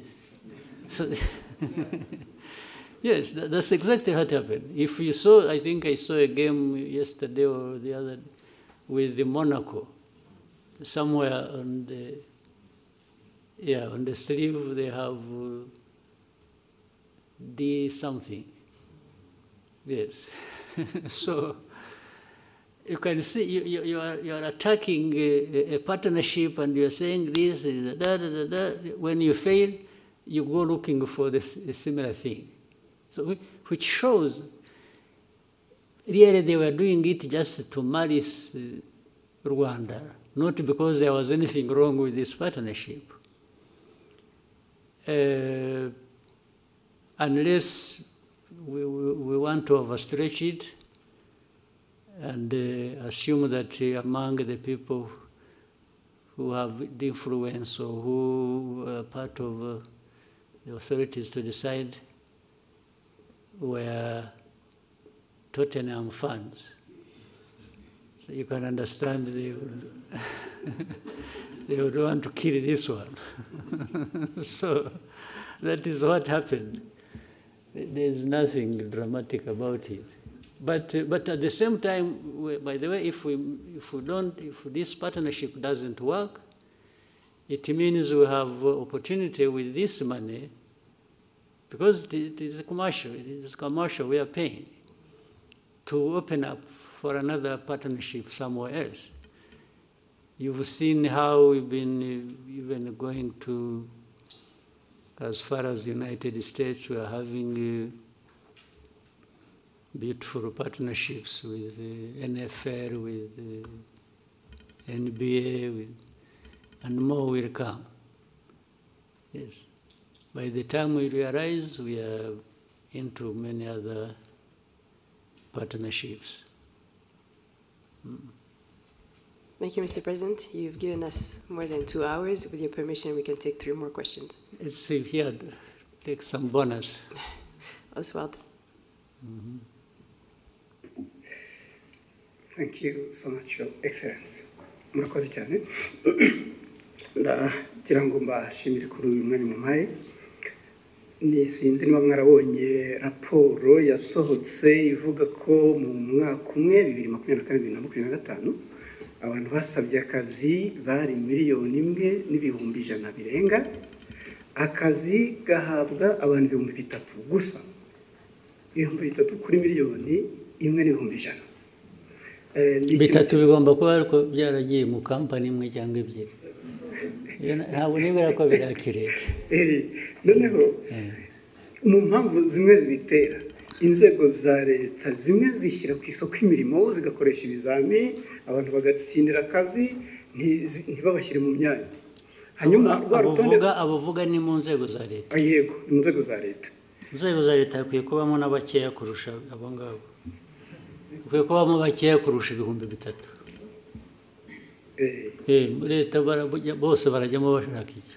1,000,000 urayishyira muri leta ijye ikora iki? Nyakubahwa Perezida wa Repubulika, ikibazo ntabwo ari uwo mubare w'abakora muri leta, ahubwo abo bavunika bakora ibizamini. Ntabwo bose babikoze nabiyandikishe basaba akazi. Ababikoze ntekereza ko bagera muri 500. No kugira ngo baringanize. Ariko harimo imvune, hari abakoresha ibizamini wenda nko mu karere kamwe ka Nyagatare. Ugasanga ikizamini kiri kubera i Musanze. Hari n'umudepite ejo bundi wavuze ati kugira ngo duce intege abo basaba akazi bakina hajyeho amafaranga ku bashaka akazi. Ibyo byo ni mismanagement, ni imikorere itariyo. Ibyo nyine babishyira ku murongo. Ibyo bishobora gukosorwa, ntabwo ari ikibazo kinini cyane. Hanyuma ikindi nyakubahwa Perezida wa Repubulika, ibirebana n'insengero. Abanyirinsengero basabwe kugira ibyo bavugurura. Barabivugurura bashyiramo amafaranga. Nabyo bigiye gusaza zitarataha. Iyo bibagewe nta nsengero nafungura nimwe. N'ibyo dukora tubikora nyine byose kugira ngo abantu nayo insengero muri development, muri ibi byose twavugaga intambara ziri ku isi na survival y'igihugu, insengero zifitemo uruhare iki? Nazo ziratanga akazi se? They are just cheating. Abenshi they are just cheating. Ariko mubahehe mwebwe. Ngewe ibyo mbona ko ari abantu huzuyemo ububande gusa, kurwana n'ababande bari mu churches nabyo nta mpuhwe mbifitiye na busa rwose. Ariko mwebwe abakoroni barabarindagije, namwe murarindagira. Ubu twirwe tuganira ibintu bya church, ibisengero wagiye mujye guhinga mworore mujye gusenga nushaka usengere kuri telefone. Ibyo churches aho byaturutse ntuhazi. Churches ahantu hose ziri, ahubwo ndetse buriya nuko dushaka gushyira ibintu mu kuri, ntitudashaka guhutaza abantu, tugira kwigisha naho hafunzwe nke. Ikibazo kirimo nyakubahwa Perezida wa Repubulika, kubera hari uturere tumwe zifunguye, abaturage baturuka mu turere aho zifunze bajya gutera umubyigano. Naho tuzazifunge ahubwo. Yes, aho ziri ubwo tuzazifunga bajye basengera mu rugo rwose. Iri senga abanyafurika mwara. Niba munyina ikindi kibazo kimwe kiribana n'inyambo, ejo bundi mwagabiye miri wa Katari inyambo Albert Rudatsimbura twaza tuganira avuga ati birakwiye ko inyambo zishyirwa mu murage w'igihugu ku buryo buri official ibyo bintu mwese mubitekerezaho bizakorwa ryari muzabitekerezeho mwebwe muzabitekerezaho mubikore njye mfite inyambo ndazitunze ndishimye uko muzazigenza migirire gute ibyo birabareba njye nzatunga ngabe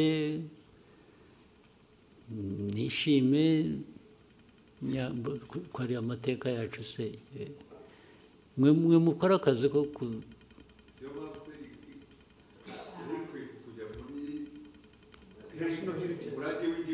ibyo birabareba muzabishyiremo ngewe ntabwo ngiye kubishyiriramo kubera ko ndi umworozi none se ntufite uko communicating na leta mwe muzabikurikirana ibyo birabareba Marcosi, next, Bloomberg. Thank you, Mr. President. Ondiro Ganga with Bloomberg News. I just have a couple of things I'd like to hear from you. If we look at gold prices, they've hit an all-time high in the market. In the context of Rwanda, IMF projects that by the end of the year, gold is going to account for half of your export revenue, about $2 billion by the end of this year. But in the same breath, we have seen sanctions, particularly from the EU, on the country's main smelter, Kasabo, and some of its executives. So in lieu of the sanctions, what is Rwanda currently doing with its gold? And maybe if you can broaden out that conversation for me, what is the importance of gold in Rwanda's economy? And do you have specific plans to develop the gold industry? Thank you very much. Do you want to advise those who are applying sanctions? I'm saying, do you want people to add more sanctions to stop that, or what? No, I want to know if you're not selling it to the EU, because Rwanda also has a really big deal, about $900 million mineral deal with the EU. Yeah. So if they're off the table, if that is frozen, what is currently happening? There's nothing frozen. There's nothing frozen. You know what they sanctioned? They are individuals who led that refinery. But the refinery operates, right? So that I don't misquote you, Rwanda is still selling its gold to the EU. It's selling gold to the market. Whether EU, the Gulf region, or United States. I don't know whether I'm getting your question properly. But there is definitely gold. We have gold here, by the way. Do you know it? You know a place called Miove? You have heard? During the war, our war of 92-3, our soldiers were operating in that region. Miove, there is a swamp, you know it? In Chumbi. Our fighters woke up and found some stones they didn't know flowing along the river, and they picked that stuff. And in fact, we sold it, sent it through to Uganda, sold it. It bought us, we were able to buy some meals for a week. Just from the gold we picked. The mining still goes on artisanal, and now they are doing deep exploration to see if there is gold in Nyamagabe area, near Nyungwe.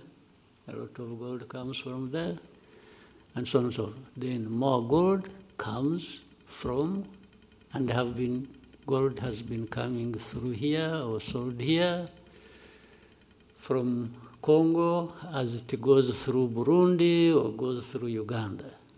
So there's nothing particular about gold and Rwanda that people should blah, blah, blah about. even the refinery. But you know, the sanctions, if you followed, the sanctions, they sanctions 2 individuals. What does that have to do with gold?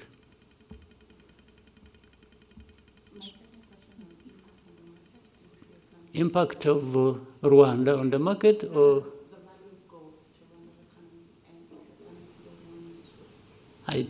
well, it must be there. I haven't calculated it, but the impact must be positive, must be there relative to the price of gold going up. I've been seeing it is now at around 4,000. Yes, 4,000 plus dollars per ounce, I think. That's huge.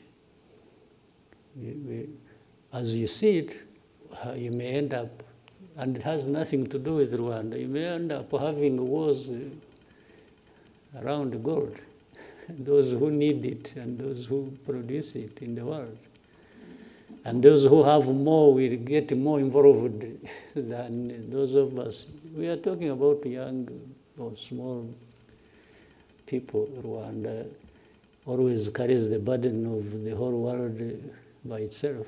You know, there are people doing everything, even in a worse form than probably we're accused of, but they prefer to point at Rwanda for everything. Can you imagine Rwanda being a point of reference to do with this global network of gold trade?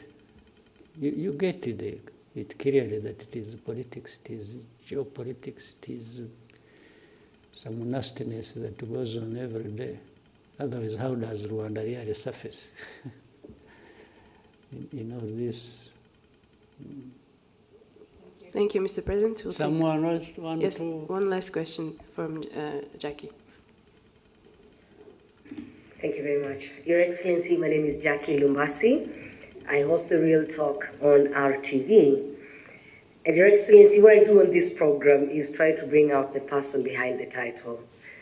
There's a former Prime Minister who was once asked what was the toughest part about his job, and he said the toughest part of his job was parenting his son. And to someone else who would think when you're a president or you're a prime minister, that should be the hardest job. I would love to hear from you as a parent. So in this case, putting aside the president, and I would love to talk to PK, the father, the grandfather. If you've ever had to struggle with anything as a parent, what would that be? And then with the grandchildren growing, I wonder if you're picking them from school, or dropping them there. What have they done lately that got you smiling? Some of the images that I've seen online of you, the most beautiful images are those of you around your family. So clearly, the family means a lot to you. And so as you also talk to Rwanda's young people about preserving what we have built as a country, protecting what we have, someone could think maybe you're not talking to your children as well. They could try to put them on the side. As you watch your granddaughters grow and the many other grandchildren that will come, how would you like them to view Rwanda's transformational journey and the role that their grandfather has played? Thank you, Your Excellency. That sounds like a long story to tell. But, well, thank you to in any case, bring it up and reference that. My family, whether immediate or the generations springing from that, first and foremost, the central part of me and what I do and how I do it, but above all, I enjoy it. I enjoy family. I don't find any problems except running around with children so they don't break their legs or fingers or something, but it's all enjoyable, 100%. But in doing that, you want your own children or those from them, as they grow up, to just be decent people in their lives. Decent meaning the core part being what is expected of them in society and by so, but also making their own mistakes and owning up and growing with the purpose that they can live and lead in the society where they grow up in. They must have some bearing, the bearing being the Rwanda, the family, so we would, and for those ones, other than the grandchildren, the children, we once in a while we have a discussion around that. And I have time to tell them my experience, my life, young, middle age, growing up to the age where I am, and all that the family, my wife and I have had to go through to make sure that first we survive and they survive, and so the efforts can't be for nothing. The efforts can only be for the fact that they must grow up as decent human beings as much as they can. I can tell them so much, but only they can do so much. And if they can learn from that, which we always have to insist on they do, well, that's it. And actually the issue of them growing up as president's son or daughter or grandchildren does not feature much. We try to remove that from the conversation as much as we can. They just have to grow up as decent human beings. If they become presidents themselves or become whatever they want to become or become nothing, that's up to them. They know how to live with it. Yeah, so, but it forms a big, big part of my life, and it feeds into the energy to do what I can do, and without a doubt. Someone, another person maybe? Thank you, Mr. President. These two, now they are four. Some of them are raising for the second time. No, not for the second time, no. Yes, we can go to Jadot. Murakoze nyakubahwa Perezida wa Repubulika.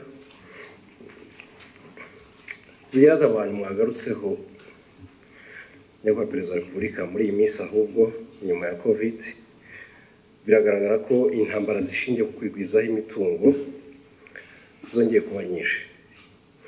Ingaruka zimwe za hafi ni uko ibikomoka kuri peteroli birimo guhenda, ibihugu nk'icyacu bidakora ku nyanja, ndetse tukaba twinjiza byinshi birenze bisohoka.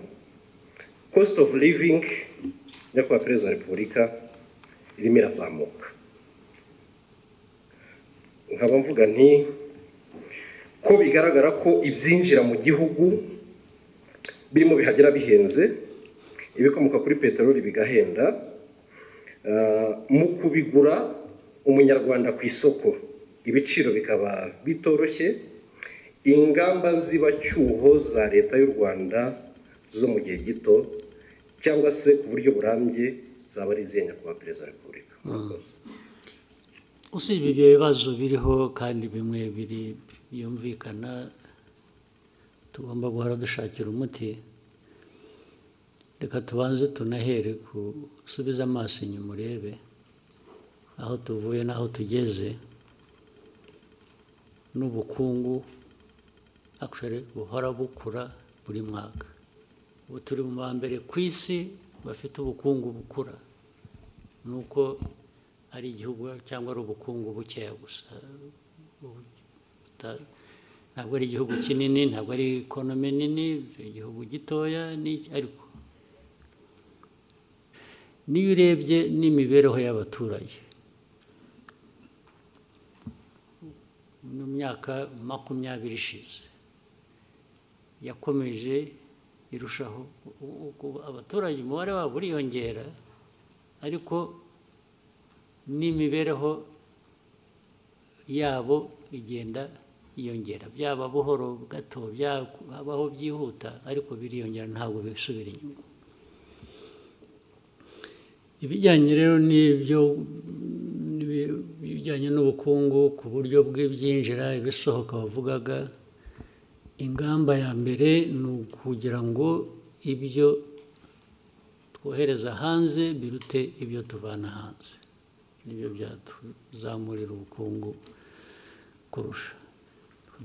Tugatubura agaciro, tugatubura n'ubwinshi dukora, biva mu bintu byinshi bitandukanye. Iyo ugiye kureba no mu bukerarugendo, igihugu gisurwa, abantu bava hanze mu mwaka nyirango ushize barenze miliyoni n'ibihumbi 300 cyangwa 400, amafaranga avuyemo arenga miliyoni 600. Ibi byose ni ibintu dushaka ko bikomeza gukura, ariko birakura harimo ikibazo cyo kirahari kijyanye nuko ufata ibyo ufite ubu ukabigeranya n'ibyo ukeneye ubu, usanga ikinyuranyo ari kinini nyine. Ariko niyo mpamvu abantu bagomba guhora bakora uko bishobotse ku bintu byose. Rero guteza imbere inganda, guteza imbere ubucuruzi ndetse bw'ibiva hanze bukaza bwubaka ibyo dukora mu gihugu. Hari ibintu byinshi tumaze kunyuramo byari bikwiye kuba bitwigisha uko dukwiriye kuba tubikora. Icyo navuga rero ni ugukorana, ni ugukorera hamwe, ni ukugira ngo abaturage n'abatwumva bumve ko ingorane zo zirahari, ariko inzira irahari yo kuzivamo, kandi hari ibikorwa bigereranyije ndetse n'ahandi usanga turi mu ba mbere bagenda bagerageza gukora ibishoboka. Thank you, Mr. President. We may take one last one from Fola. I think you have to do a lot of tombora. Thank you, Mr. President. My name is Fola from the Radio Masterclass, Lagos, Nigeria. I want to ask you a question, sir, about women. So in many African countries, women That struggle. must be easy question. I'm sure that it is. So it's about women and access to reproductive health. I have been in Rwanda for 3 years now, and I have seen from personal experience that Rwanda has actually made significant progress in expanding access, because I can confirm that IUDs that are costing women in some of the countries as much as $300 have been given in hospitals for free here. So my question is, what deliberate policies and investments or institutional reforms did Rwanda do for this to be possible? And what steps would you urge other African leaders to take if they want to replicate this success in making sure that women have this affordable reproductive health services for women? Thank you, sir. Well, I don't want to advise anybody for avoidance of being misunderstood. But the first thing is for people to have in their minds, one, importance of women as a big part of their society, their population, and make sure that you look at the whole population and you look at the different categories of that population, where it is the young people, it's the women, it's men, that is the starting point. And as long as you put, in some cases you may look at the population, you say, oh, you want your population to be this, to do this, but at the same time you are just doing the ordinary thing, and in most cases you are just thinking about men, because they are the ones who are even at the top there thinking and doing things, as in some cases, due to the imbalance we have had in our politics and society. But if you think of women and their specific needs, but also build their involvement around that, you will get the rest right. Therefore, in thinking about good health for your population, you must be seeing certain things that affect different groups. As I said, children, they have different needs in society when it comes to their health. Then we can say men, but particularly women in this case, and so on and so forth, so that you go fixing. But you are here looking at them under health, but the society that you are managing and that you have to do the best for.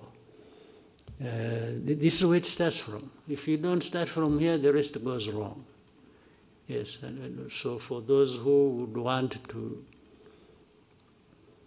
share anything with us, and some of the things we do, we've learned from other people as well, from different places, about different aspects. We learn very quickly from other people, and then, so that is, there's nothing so much technical about it in isolation.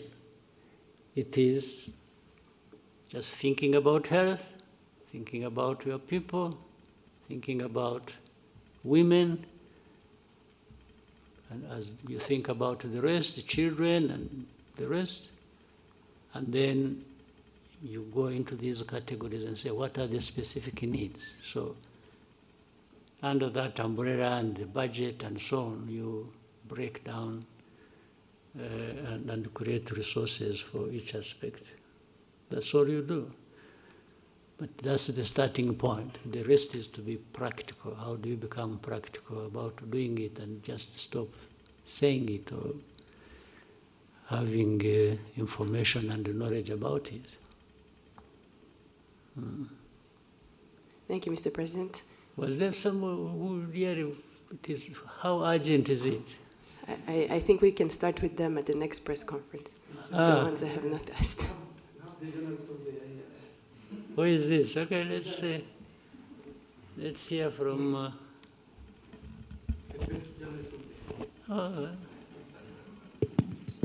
who didn't want to hear from that? Murakoze nyakubahwa Perezida wa Repubulika. Mfite ikibazo kimwe nshaka kubabaza mpagaze kandi mbashimire, murakoze cyane.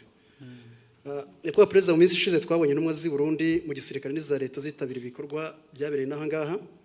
Ejo bundi tubona impunzi z'abarundi zitaka ubushake zisubira i Burundi. Baravuga ati se haba hari umubano muri iyi minsi cyangwa se ibiganiro byabyihariye kugira ngo imipaka yongere ifungurwe yo ku butaka? Murakoze. Nta gufungura imipaka iracyameze nk'uko yari imeze, nta kirafunga. Ariko twebwe na mbere hose no gufunga kw'iyo mipaka nta uruhare u Rwanda rubifitemo. Abarundi nibo bahisemo gufunga imipaka, ndetse turababwira ngo aho bazashakira gufungura, twebwe ntabwo twigeze dufunga. Ndetse n'ubundi hari abava i Burundi bakaza hano, hari abantu bava hano bakajya i Burundi, hari abagenda na Rwanda, sinzi niba ikijyayo, bagenda so ariko hagati aho muri uko gushakisha twabana dute birenze ibi birushijeho kuba byaba byiza abantu baravugana twe nta na rimwe tugize dushaka guturana kugira abaturanyi tutameranye neza ariko bijya biba biraba n'ubu birahari ariko muzakurikirane neza ntabwo byigeze biduturukaho na rimwe niyo mpamvu ndetse kugenda no kugaruka rimwe na rimwe twe nta abantu iyo bashakiye baraza bashakiye baragenda nabo abaye impunzi niba duha za UNHCR cyangwa abandi bakorana n'impunzi bakaza bakavugana nabo niba hari abumva bamaze kurambirwa ubuhunzi bashaka gusubira iwabo twe tubaha UNHCR ikabatwara ntabwo twagumisha hano ashaka gutaha n'ubundi yaje hano atari uko tubazanye ahubwo ni uko bahuye n'ibibazo iwabo bagashaka kugira ngo baze babe hano nta kintu gishya rero kindi. All right. Thank you, Mr. President. Thank you very much.